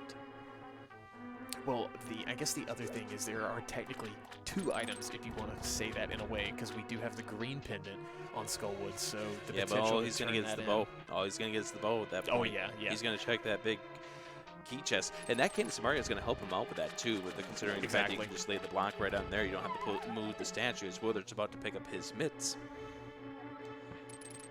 Yeah, Willard going to be a little relieved and maybe upset. Upset at the same time, yeah, just the way this has panned out for him. There are the mitts. Willard knows that this is serious time at this point. He is not even giving any movement on his face right now about his feelings about finding the mitts where he did. He knows that he's got to go. No time to get upset. So he's going to do the same play that Fred did. He's going to head on over here. Now, the problem with what we mentioned earlier is the fact that the 5-6 combo will Willard chase after that after he defeats Desert without the Quake in hand. Honestly, that's a huge, like, it's a temptation. Like, you know, and there could be another bow there, but that's really not going to help Willard out too much at this point. Hey, that was Sanctuary Heart. Sanctuary Heart inside the Mire Shed. Not quite where we're accustomed to finding that. Yeah. So he's going to get the book here. Nothing significant from the book that we know of at this point. It's just one of those things that, okay, yeah, I've got it. Yeah, I don't expect to see a book check or use of that book really from either one of these guys at this stage. Vitreous is going to be an easy fight at this point. We've got ourselves the red mail. We've got ourselves the gold sword. We've got ourselves the cape. Yeah, you've got pretty much every way you want to slice it up to kill Vitreous easily. The only thing we're missing to make this completely free is silver arrows, but now Fred not having that bow, not going to be able to use that strategy, but... Yeah, and we don't even know where the silver arrows are going to be since we haven't seen that second bow upgrade. Oh, Fred trying to pull off the spooky action glitch right there. Does not look like he has it, so he's going to have to go to the Canis. Oh, he did get it. Yeah, that little bit of hesitation there, if you saw that where Link stopped moving, that's where that switch actually engaged. If you're not quite on screen at the right point, it won't happen. It is. So, nice job there getting that spooky action. Yeah. You saw he pull out the Canis because he's getting ready to do that. There is the last of the spooky action glitches there for Fred as he heads up over towards Vitreous. And I think we've only seen the one item, the fire rod, in here at this point. So will Vitreous have an item? Or will he just drop a key? Right, so Fred going to pull that cape out. Going to be using these dash strats. Very quick way to deal with all these eyeballs here. Gold Sword just makes them melt like butter, per se. Yeah, the only problem is he won't have the bow for the easy arrows to the eyeball here, so he's just going to Gold Sword it, and he's just going to take it after a few slashes of it. And there's a key. So there was a second item somewhere in this dungeon. Oh, he pulls out the fire rod. Did he not check the big key chest? I don't think he did. Yes, so he's going to go back in. Yeah, one item's still at large here, so... I mean, it could still be that second bow, so we'll have to wait and see. Yeah, and that's exactly what he's trying to do, because I think in his mind, he doesn't want to go back to Skullwoods, although that would be the easiest check, and we know that one's the one that's going to pay off. But the worst thing, he now has components to get him deep into Turtle Rock. That's very true. And I think it would be... I guess it's better to, know that potential, like I was mentioning about that green pendant. So he sees two items maybe instead of just that one. Maybe that pulls him to Skullwoods before TR, because TR is just so far away and it takes too clear it. It takes too long to do. Yeah, I know. It's just, it's such a hard call to make. Meanwhile, Willard taking on Landmo and absolutely doing a phenomenal job taking him out. So getting that crystal. So now we've got the potential of doing the Pyramid Fairy that you mentioned earlier. And if he does the Pyramid Fairy, it's not going to be a huge time loss for him. Because of the fact this was a Aghanim required seed, all he's going to have to do is just head on over to the bomb shop. I mean, this is probably a loss of 2 minutes if he decides to go that route. But he's going to have to go back in because he didn't get the second item, which was inside of the big chest. If I recall, I think it was like a piece of heart or something like that. So something insignificant, yes. All right, so we're going to find out what the second item is here in Misery Mire. And it's just 3 bombs, so Fred going to be leaving now, realizing that time investment definitely not the right call, but I can't say I blame him for not wanting to leave something there, because otherwise his routing's been very good for this seed. Oh, absolutely. All right, he's making the flute to 3, so this could be the play into Skullwoods, and that would put him heading into that way. Go mode. He is heading that way. And the 2 crystals that he has left, he's up to 5, so the 2 he has left just need that bow. So would be entering Ganon's Tower shortly after clearing those up.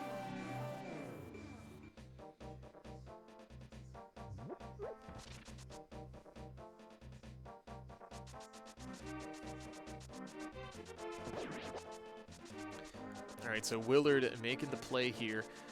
Looks like going to be doing the Smith chain. Meanwhile, Fred going to be picking up that bow here, luckily it's right on his path, doesn't even have to go to the moth area. And I don't recall, did we even see the Smith? There's that bow for Fred, so he No, is we haven't. go mode at 123.05. Yeah, so Fred is the first of these runners into go mode, which is very nice for him. He is out of here, and all he needs to do now is the Eastern and the Palace of Darkness route here. So Willard's going to get burned here by some unfortunate overworld exploration, as Fred gets ready to mop up the remainder of the seed. And once again, this is a case where, you know, both of these runners are going to have to finish out this seed because the finish time is most important. Yeah, absolutely. If you're just joining us, this is a play-in race, so there are 9 spots available, and there's 11 runners in this group race. And unfortunately, we can only show you 2 of them, but we did want to get at least 2 of them up here. These guys tied for first in their group, so this is kind of their quote-unquote tiebreaker in a way, if you will. Absolutely. And these two had some fun in groups, as we've made a few notes here. Fred getting a sword at about an hour 10 in. Willard had Master Sword by that point in time, so that was a huge difference between those 2 runners. So Willard is getting ready to not only check Purple Chest, but he's also going to be checking the Bombo's tablet. Unfortunately, these are overworld checks as opposed to... well, he needs to make an overworld check. He needs to go up to the mountain. Absolutely, but, so he's making overworld checks, but it's just the wrong overworld checks. I should put that into note here. And the mountain's so far away, you know, Fred had that appeal of going ahead and clearing out Tower of Hera like he did. So, you know, it's such a hard call to make. It's a coin toss at that point, you know, when you want to do it. And you can't fault Willard for wanting to do that earlier. There's our blue cane, so a little more, you know, invincibility, as it were. Yep. A little bit of security at that point in time, but Willard would like to see a wavy coin. That is his pathway into go mode. And I will say, the way this has panned out, you know, these runners, I'm sure... Also, he needs the Cane of Samaria. I should remind people of that, because he has not gone into Ice Palace. That's 100% true. But yeah, back to what I was saying, like, these runners, you know, with Trinex being not required at this point, no Ice Rod in sight, you know, a group race like this with so much on the line, you don't want it to come down to an Ice Rod hunt if you're one of the runners. So I'm sure that's like a collective sigh of relief these guys are seeing. Oh, yeah. Right, so you mentioned the play into Ice Palace. This is Willard making that play now, so we'll be getting that cane here shortly once he decides to full clear this. Yeah, but he won't be in go mode. He will still need the cane, or rather the wavy coin, the Quake Medallion, which is in Hookshot Cave. Yeah, the good news for him, though, is that he can't even get into Mire. So that being said, it's not going to be a scenario of, you know, him going into Mire without it. So that's a huge, huge thing in Willard's favor. Absolutely. So Fred here, what he needs to do is finish off the Palace of Darkness in Eastern. And as you mentioned before, this is a defeat Ganon. There's no fast Ganon. You have to go up the tower. Yeah, so we're going to have to do that Aghanim 2 fight. You know, we're going to have to go find that big key. You know, all the fun stuff you're used to seeing here on Speed Gaming. That's fun. Yeah, fun. Fun for chat, I guess. I hate the gauntlet. All right, so Fred taking down Helmasaur. Nicely done. Super easy to do there with that Butter Sword. Just 2 slashes. Much better than the 8 that it takes with Master Sword. And Willard setting himself up the bombs. Nice job there with the bombing right there. Will go ahead and save himself from having to hit the crystal switch when he's down in that rotator room, or whatever you want to call that moving floor room. That room always goes the direction you don't want it to go. Absolutely. You think left, it goes right. You think away from the spikes, it goes towards the spikes. Exactly. All right, so Fred heading, get that final crystal up to 6 now. Into Eastern Palace he goes. So, you know, Fire Rod coming where it did is a huge break for Fred, being in Mire.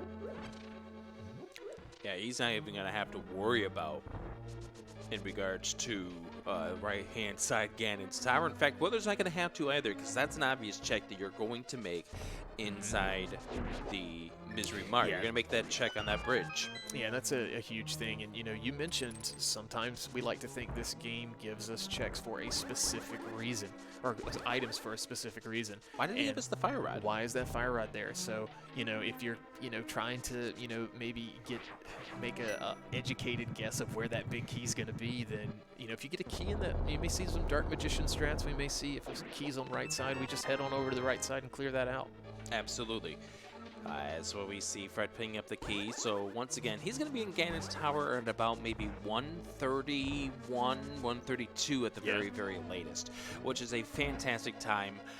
So depending on where the big key turns out to be in Ganon's Tower, he probably could easily be done with this seed by maybe 1:42, 1:43 at the very worst. Yeah, absolutely. And, you know, this is one of those seeds, you know, we've seen some really fast times on some of these restreamed races, but the way this was so linear and like a breadcrumb trail, as we mentioned, you know, early on, and with so much required for you to do that was kind of, most times you like to skip, this time's fantastic. Yep, and then since this was a forced Aghanim fight that we had to deal with. Oh, and Fred, unfortunately, missing that first shot on that Armos Knight, so gonna get the red cycle here, but unfortunately, luckily not that big of a time loss for him, but otherwise nicely done. That's that 7th crystal, and off we go to Ganon's Tower.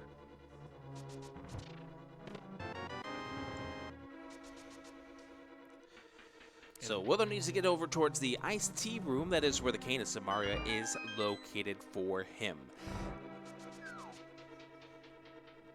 Yeah, the way he's full clearing this, there's no doubt in my mind he's not going to leave a check behind. So at that point, he will be in go mode as well. Just going to have to, I believe, clear up Misery Mire before heading up to GT. Absolutely. And given Willard's scenario of kind of last locationing boots, or almost last locationing them, he's in a really good spot still. Yeah.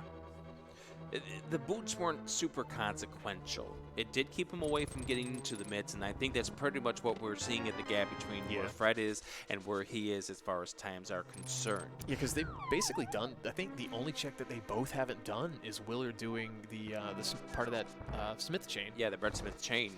And, of course, with the Bombo's tablet, but you're going to check Bombo's tablet when you're checking in the purple chest at that point. Yeah, there's no reason not to when you're still looking for an item.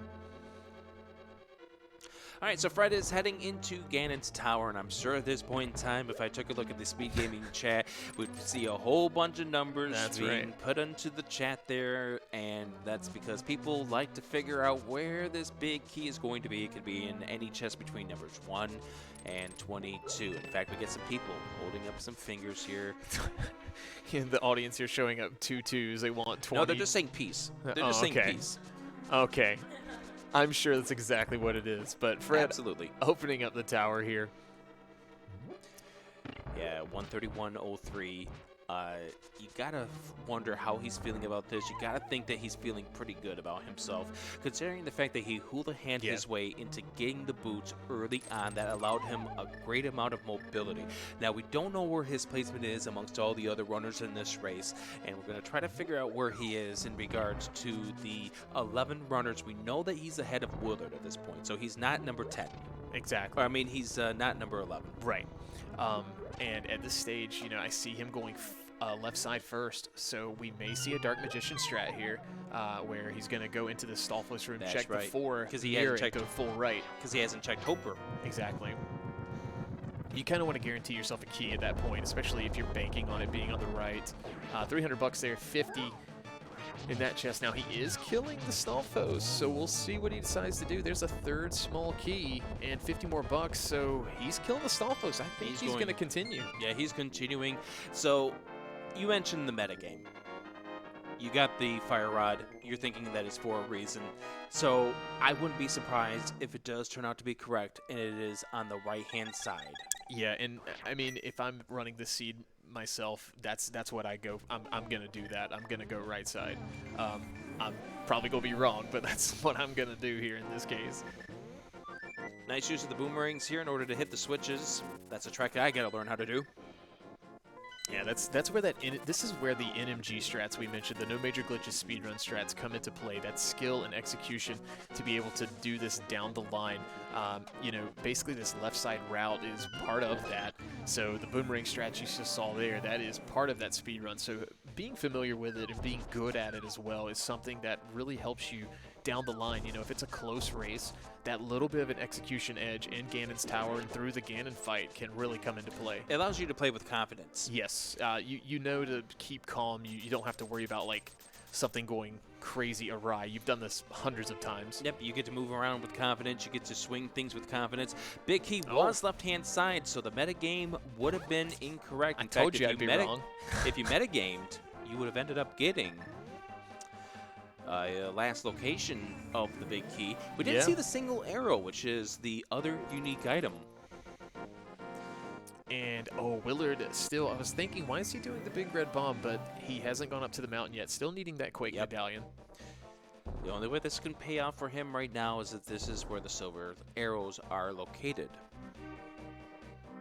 You gotta wonder what's going through the mind of these runners when we're at the 93-minute mark of this run. And just a bunch of 10s. And Fred, very, very lucky that the arrows worked the way that they did. He had 8 arrows. That was just enough to dispatch of the mimics. If he missed a single one, now he did have the arrows underneath the pot, but they can sometimes despawn, and that is not a good feeling when they despawn. Yeah, sometimes the sprite limits in this game can do some weird stuff, and when items despawn that you're just used to being under those pots 100% of the time and they're not there, that can kind of be some bad news sometimes. Well, not just bad news, but terrifying news.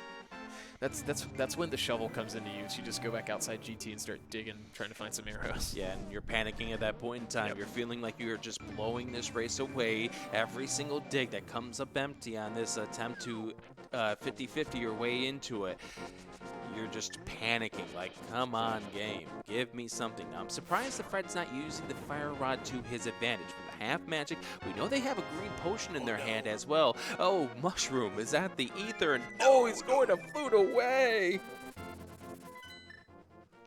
Oh, that's painful. Oh, do you want a fetch quest? No, in this case, I don't. This hurts to see. I hate that so much. Now Fred finally pulling out the fire rod here for the Lammola fight. Yeah, with no silvers in hand now, you know, all these excellent runners. So just a heart container there on that mushroom, but Fred has to be careful. 2.5 hearts. It's something to be concerned about, just a little bit. You just got. We're getting one here. That's a freebie. So 3.5 going down the stretch. Doesn't he have a fairy in a bottle too? Yeah, actually he does. That's right. There was one of those in Swamp Palace. Both runners have that. So you know, you could play a little reckless, I guess, but at the same time, you know, that fairy revival time, you don't want to waste that time either. Yeah, it takes a whole lot of time to revive 12 hearts, and yeah, with that time sinking away, you're sitting there going, oh no. Just like I was saying with the whole regards to going outside and having to shovel. So just a reminder what's going on here. This is a play-in race. fcoughlin, WillardJBradley are amongst 11 runners. Top 9 go on to the top 16 that you'll see here at SGLive in Herndon, Virginia, to play for $3,000 plus in pool money here. It's a whole lot of money that we're going for. It's going to be a fun weekend here in Herndon, Virginia. Stay tuned here on Speed Gaming for a lot of fun this weekend. Not just this tournament, we have a lot of other great tournaments going on this weekend, plus a marathon run on SG2 if you haven't checked that out. A lot of great runners. Oh yeah, we do have a lot of great games and runners in that marathon as well, not just in the tournaments. So a whole lot of awesome festivities going on here this weekend. And I heard we had a couple of PBs happen in the marathon room this afternoon, which is a phenomenal sight to see during this marathon. Absolutely. Now, Willard heading into the correct spot here, going to be getting that Quake medallion. Going to be in go mode. Meanwhile, Fred, taking a fall to Moldorm. I see a little bit of reaction from him there. That's definitely not what you want to have happen, but Moldorm 2 can just be a pain sometimes like that. Sometimes? Yeah, sometimes. Sometimes he likes to cooperate, you know. Those rare occurrences. What is that? There's a reason why we call him Trodorm. That's right. Well, down he goes, and Fred is off to checking the Moldrum 2 chest. Just 10, he's bombing it to just 10 arrows. You might as well at this point in time. I mean, that is Fred's trademark. It's been his trademark since the 2017 tournament, where a certain person that is sitting here and a certain person that's sitting about 15 feet to the east of me decided to bomb a particular chest, not even knowing it. There's Willard in go mode as Fred about to face off against Aga 2. All right, so we just need 6 hits reflected back at Aga 2, and then we'll be off to fight Ganon. Decent pattern here, just getting the 1 in phase 1 here. You're not going to get a full 3, and oh, he gets nothing on that second one. Yeah, these patterns are not the easiest to deal with, especially getting the blue balls as well, so just another single. He's getting out of sync. He's really getting badly out of sync here. He's only going to get singles. Yeah, you hate to see this happen, but unfortunately sometimes that's the way it rolls. Yeah, that's going to be something here, that both runners are going to get this pattern at least on that cycle here. So, did nice get the double there to finish on that final hit there. So Fred having to face off against Ganon. In pretty good position right here. Like I said, I don't know where he is in the total race. We have 11 racers that are going on amongst 3 different rooms. We got Fred and Willard going on right here. So Willard picks up his fire rod. Yeah, so that's a nice comfort to have. You know, it is easy to use that fire rod, like you mentioned, heading on up the tower. So gold sword in hand for Fred, which will make this an easy 5 plus the cape. The only thing that's difficult is the fact that you're going to have to deal with him silverless, but Fred has done this quite a few times. Yeah, pretty much every runner in this tournament. You have to. Yeah, you have to know it, and you know, especially with the advanced item placement, like we mentioned, you know, you may not ever really find those silver arrows. And here's the thing: is that if you're ever getting into Link to the Past randomizer, you want to learn some of these things that these runners do, so you get yourself better at this game. The first thing you want to learn is silverless Ganon. The second thing you want to learn is dark rooms, but the first thing you want to learn is how to do Ganon silverless, because it's going to be a thing that is going to pay off for you dividends. It comes up so often, you know, at this point, it's not even really what, like, we like to say the word, it's a trick to do, you know, to do it, but at this point, it's almost like, you know, another day at the office. All right, so they were in Skull Woods. No, that's the original bow. Oh, okay. That's still something that's going on with version 31, is that where Ganon is going to tell you the location of the original bow. It's not going to be the location of the silvers at this point. It's something that they're going to push in a future update here, is they're going to get that thing corrected. However, we do know that both runners got the bow out of Skull Woods. For all we know, the silvers could have been in Turtle Rock. Yeah, very true. That was close there for Fred. Yeah, you don't want to take a hit there. Yeah, you don't want to take a hit so close to the edge. Yeah, you definitely don't want to. And the way those fire bats work, depending on the way they hit you or the direction you're inputting, you'll go the opposite way. You'll see runners, if they know they're going to take a hit from a fire bat, they'll try to let go of their D-pad entirely. If you're not pressing a direction, you basically just sit in place while taking the hit. Nice triple there for Fred on that one cycle of the lamp. You see him waiting to Ganon gets down here in the bottom. That was a little close, so it's a good thing he didn't decide to swing the sword at that point, because that could have been very dangerous. I'm a little surprised he's not using that fire rod to his advantage here to try to get some of these triples in a little faster, but yeah, I think he just wants to play it cool and loose at this point. There it is. There's the final hit on Ganon. So Fred has finished this race. We'll get the official time in just a second here. As soon as he crosses that line.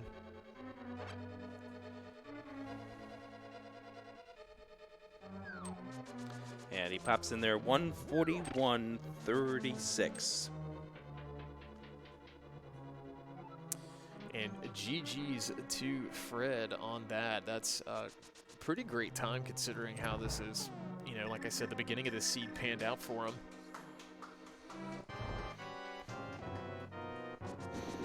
All right, so Willard is going to be finishing the seed out. Like we said, this is a play-in race. So yeah, you have to finish it out, because your finish position here is very dependent on where you finish overall in the race.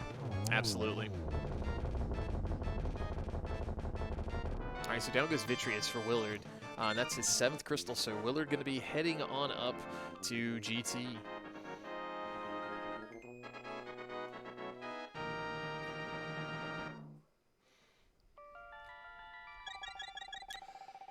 So we now know the big key going to be on the left-hand side. We'll see whether or not Willard heads on into that direction, or if he is going to try to play that game of what the fire rod leading it to on the right-hand side.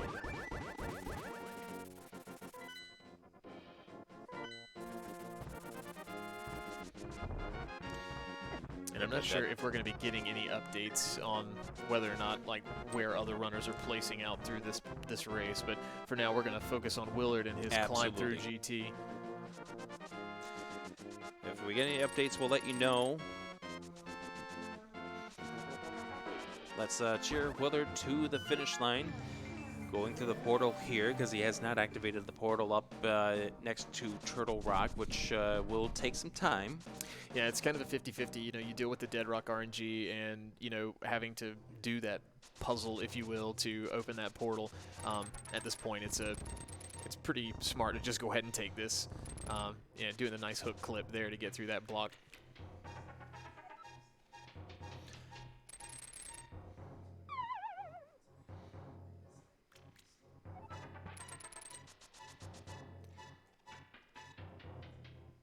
This has been a fun tournament so far. Yeah, it's been super exciting. We've had some really tight finishes downstairs too. We really have. You know, and the only thing that would make it better is if we had the potential to potentially restream every single race. Unfortunately, we don't because there's so many matches going on. But you know, we do appreciate what we do have here. This has been super exciting to be a part of, and I look forward to hopefully more of these in the coming years.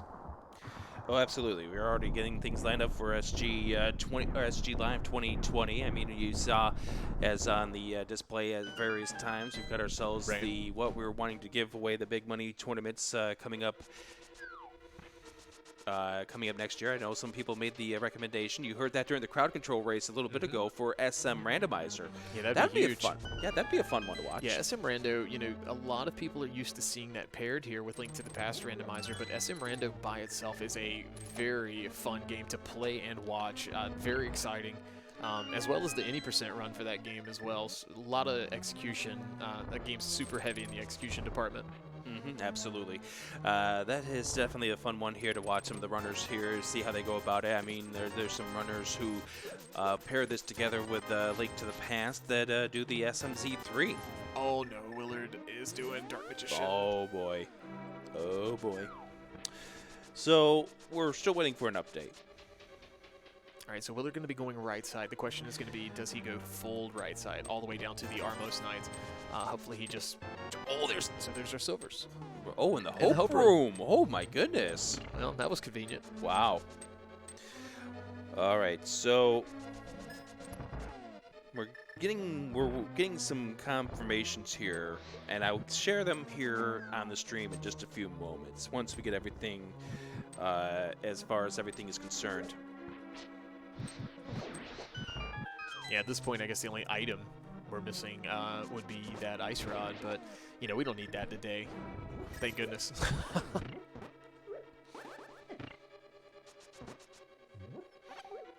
right, so Willard not having that half magic, gonna opt to pick that pot up. A little low on magic, gonna have to conserve that. I do think he does have a green potion. He does. I'm surprised he doesn't have half magic, considering where it was inside Spectacle Rock. You know, it's in a way, it's such a far-off check. You know, at that point, you didn't have boots. You got to walk there. There's not an easy way to get out of there. And I think did we have Mirror at that point? We were going to be heading up if so. So, you know, at least to check Hera. So it makes sense to not pick it up. You know, these runners don't really need half magic. But, you know, sometimes when it comes into play, it can be a very big asset. Now, fortunately for Willard, he did only do those 4 chests on the right. Obviously not doing Tile Room, as that's a huge time sink at this point. But going to be heading full left side now and going to be getting that key in Rando Room. Now, I'm hearing rumors. I'm just waiting for confirmation here that Fred won the race overall. Oh, wow. That's phenomenal. But we're waiting on confirmation here. Obviously, there's 3 rooms that this is going on right now. Taking some... trying to get communication between the 3 rooms at this point. But Fred had a phenomenal time. He did beat Jet. He also beat Super Taylor. We know that for certain. Oh, fantastic. Again, shout-outs to the admins of this tournament. This big play-in race kind of a stressful situation to be in, and you know, as far as the admins go, but doing a fantastic job with it.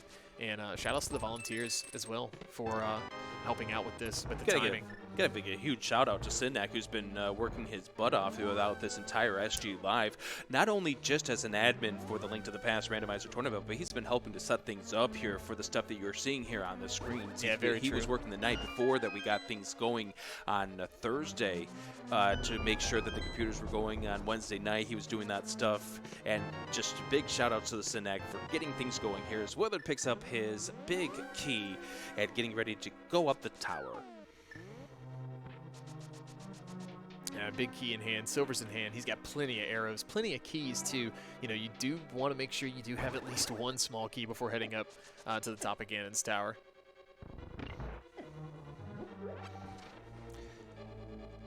So as he gets ready to head up here, now having the silver arrows are going to be nice. It's going to make the Ganon fight a little bit easier here for Willard. I'm surprised that Fred did not get the silvers because he went full left-hand side. He didn't even check Hope Room.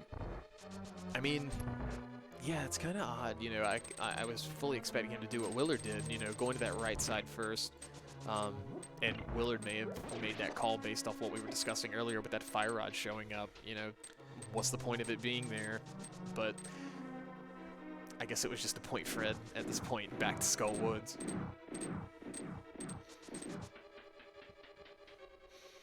And if you know, I'm kind of running here, but if Fred did win this overall, that kind of that sequence break, you know, you see those flippers. The boots was huge. You see those flippers where they were, and you think there's no point in me checking that because like all these flipper locations, and technically Zora and himself isn't a flipper location, but until you have a glove, it is. But for Fred, he never checked.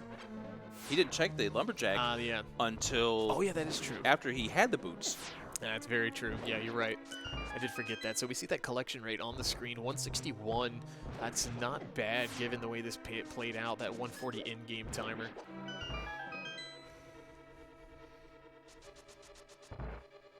All right, so Willard heading into land mode 2 now.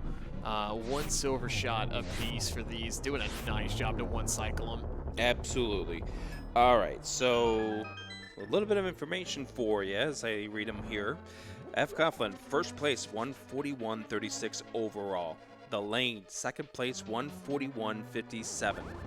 Third place, Super Nin Taylor, 142.04. Jet, 142.37, that's fourth place. Jay Coper was fifth place, 143.54.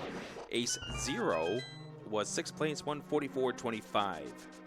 And seventh place so far, Solsky, 146. Remember, top 9. Move on. Only 2 more spots up for grabs.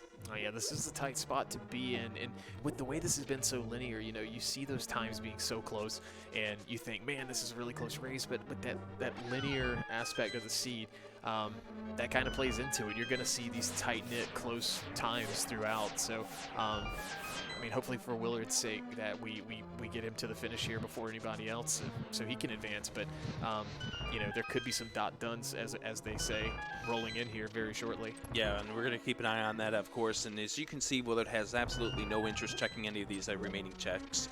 He's got the silvers. He's got the best equipment of the game at this point. There's nothing that these chests can have for him, so why bother at this point? Yeah, getting a nice fairy there with that powder and picking up that magic, so he is fully stacked for Agatu and Ganon here. Yeah, especially considering the fact that he will have the silver arrows for Ganon, so that means his fight against Ganon is going to be faster than what we saw from Fred. And see, that was a nice cooperative Moldorm there for Willard. Yeah. Somewhat. Yeah, absolutely.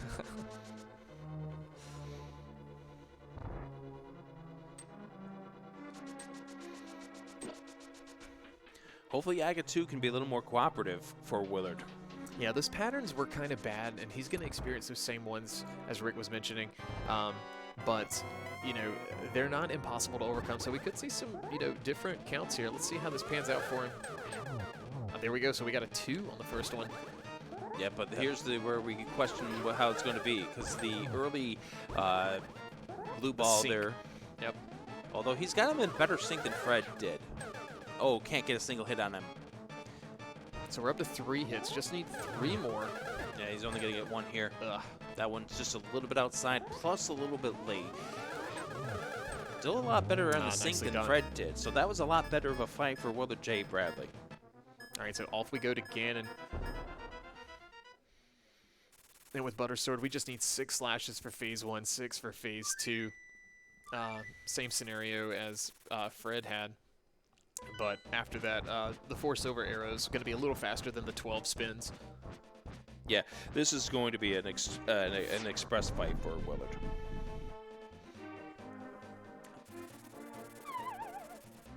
Gold sword, red mail, silver arrows. You're not sweating this fight. Yeah, you even got the big shield. Doesn't do anything against Ganon, but, you know, just for that little bit of, you know, mental preparation there to give you some confidence. As we see the poke dashing strats here. Oh, yeah. Very nicely done. Extremely nice at this point.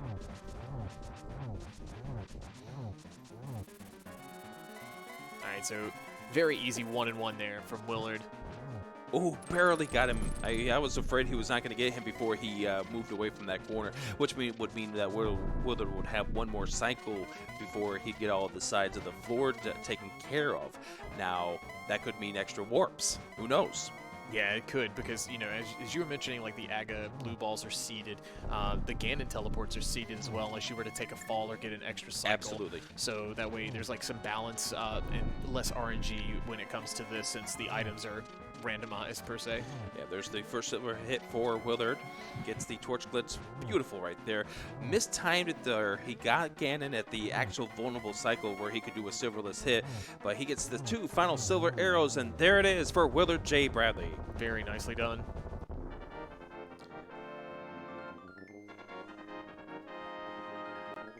All right, we'll get you that time as soon as he crosses that line. And he's going to go inside the door at 1:54.25. Let's have a round of applause and GG's in the chat for WillardJBradley and fcoughlin. Yeah, very nicely done by these guys. And we'll see if we can get them over for an interview. Yes, we will. And do we have any other times reported in? That is it so far. Waiting to see what the official placing for Willard's finish is going to be. And we'll get both of these runners on over here in just a few moments here.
And welcome back here to SG Live 2019 in Herndon, Virginia. To my left, WillardJBradley, who wants to burn this seed. And to the right, we have fcoughlin, who wants to bomb this seed. GG to both of you guys. Thank you. Congratulations, guys. So, just to announce it here on stream, WillardJBradley's time of 1:54.25 was good for 8th place, and the final of the qualifiers into the top 9 was Sir Linkalot, who finished in 9th place. Yeah, congratulations to everybody who advanced. This seed was pretty wild. Very slow linear progression for you guys at the start. Fred, you made that sequence break to Zora. I mean, at that point, you hadn't seen the flippers, the boots show up. I guess it's unbeknownst to you how much that was actually going to pay off for you. But I'm assuming, obviously when you get the boots early, it's always a nice thing, right? Oh, absolutely. It's a good thing to find them, although I usually get scared with them because I bonk way too much. So I tend to lose probably more time than I gain on the dashing. But, getting the boots, actually getting tempered ended up being a big thing as well. And then just getting lucky when all the pieces fell together and I was like, oh, shoot, I have to do Aghanim, don't I? And it's not just the decision to go up there, because Willard made that same decision, but he did not have enough money to get Zora. You ended up doing the Houlihan, and that allowed you to get the boots, and that allowed you to move through the seed a whole lot faster. And, of course, one other thing that came into play was your routing that actually led you into Swamp Palace right on that route that allowed you to get to the mitts. What were you thinking when you picked up the mitts? Well, that was kind of okay, that's kind of cool. Going into Swamp, I was like, okay, there's 6 things here. I had like a couple of other odds and ends, so it was like, let me just make this play here. It's probably going to cost me. And then go left side Swamp and found those, and I was just like, okay, that just changed things a little. It really did. So you end up getting into the Dark Death Mountain. You find out that Turtle Rock is Quake. We say... I say... So Quake showed up and we said, at least they don't have that because it would be opening it. But yeah, and then I say, watch, we get it inside of Hookshot Cave, and lo and behold, there it is. What goes through your mind? Well, fortunately, I don't think I had read Kane at that point. Yeah, you didn't at that yeah, stage. so I was like, okay, that's at least good, although it was going to potentially be scary there. But I was like, okay, I'll just keep in back of my mind that potentially could be open. I think at that point, somewhere in there, I was realizing, oh, shoot, those mitts opened up a lot more than just Death Mountain. It opened up Mire and Desert. It opened up Ice Palace. And so I said, okay, let me go get those and pray that that was the right decision coming up here versus going down there. Going into this race, you had your race against Willard earlier. He beat you. He had Master Sword before you even had a sword. Oh, yeah. And in this race, you have Gold Sword by what, the 35-minute mark? Maybe it was somewhere around there. It was kind of crazy actually having weaponry for once. In fact, my notes here, Tempered Sword at the 20-minute mark of this race. How about the arsenal in this seed? Yeah, it was good. Butter Sword's always nice when it shows up and you're like, oh, cool. Everything will die very fast. Now, this seed had the chance to go Willard's way at one point because Fred ended up doing the first section of Skull Woods. He left... You did the second section and pulled out the bow. What were your thoughts? Well, I was basically chasing a last location almost like several times during the seed, as we all saw. And so seeing the bow, I was like, oh, great. Now I can go do more stuff. So, more 2 crystal dungeons I can open up. I don't recall if there ended up being anything else in pod. I mean, there was only like 2 more items left, maybe. So afterwards, I was like, diving a pendant dungeon and finding progression always feels good, as we saw in Swamp. But, at the end of that, I was like, well, I am now down to Zora, Catfish, and Spike Cave, and can you guess which order I did that in? The wrong one. Fred, how nervous were you at some points that Catfish was going to show up into the equation, considering the fact that you pretty much made that into a loose square? Yeah, well, the problem with Catfish is just it's so out of the way, and because I'd taken care of all the flipper spots up there with Zora and stuff with the fake flippers, there really wasn't a lot of incentive to head back up there. I mean, I knew I could always save and quit, go up there if I had to. It cost, a minute or so, but I just was like, you know what, I can't go up there right now. I mean, who knows? I don't know where the second half of the bow equation actually was. Do I want to know? Hope Room. So it showed up in Hope Room. I knew I should have taken that left turn at Albuquerque. In that case, it would have been a right turn in Albuquerque. Good point. So one thing that kind of came into my mind, that fire rod showing up where it did, it wasn't needed for this seed like we were talking about at one point. So Willard, your decision to go left side, do the Dark Magician strats, did that have any effect with that fire rod showing up? Because I was like, what if Fred missed it? And then, he's sitting over there. Well, he was already done by then. But like, there's always the opportunity that I always feel like an item has to be kind of useful to a certain degree. Right. So I was expecting the fire rod to be useful. But that's usually my go-to route anyway. So I was like, I'll just do what I usually do. And of course, it was in random room, so Yeah, it's the key's always a big factor like that. Yeah, you never know where that key's going to wind up being. So we're going to talk about your placements in this race. Obviously, you are continuing to move on in this tournament here, having finished 8th. It means you're going to have a little bit of a rough seeding ahead, but that's you're fine. still in the tournament. Yay. That's like I kind of got the feeling when Fred finished, so I was just like, just focus, do the best you can. You're still in this. And then when they told me 8th, I was like, I'll take it. Yeah, you'll take it. You're still moving on. And for Fred, you won this race. Yeah, did you even think that it was possible, given the number of runners that were in this race? You had Jet and you had Superintendent Taylor, and you ended up beating those.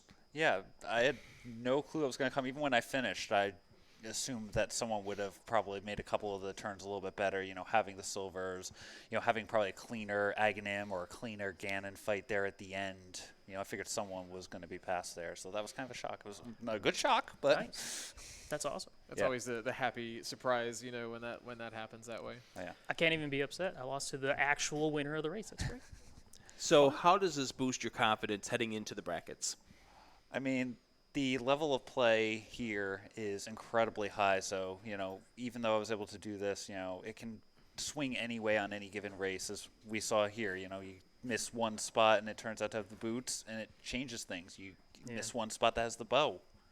It can change things drastically. So, I mean, it's one of those things. I think I'm at least in a position where, anyone can potentially win the race. I've got a shot. It's probably almost a coin flip for most of the races. And then, I'll run into Andy and it'll drop. I'll need 5 coin flips to go my way. So that fire rod showing up in Meyer, I was speculating with that showing up, that's kind of what pushed you back to Skull Woods. You didn't have a whole lot of checks left except those few outliers. But did the fire rod take a reason for you to go there? Yeah, fire rod gave me a reason. I had to do that. I still had technically the Smith chain to do as well, so I figured at least the routing-wise, that could all fall together in one fell swoop, and then that would avoid running all the way up to Turtle Rock for absolutely, hopefully, no reason. Yeah, luckily for you guys, no TR dips, either one of you, and no need to go there tonight, so that was fantastic. I'm just going to say I'm looking forward to seeing the brackets here. It's going to be a lot of fun for all the runners involved, all 16 of them, as they make the dash for cash. Oh, yeah, this is going to be super exciting. I'm really looking forward to these matches coming up over the next 2 days. Absolutely. Let's give it up for both of these runners.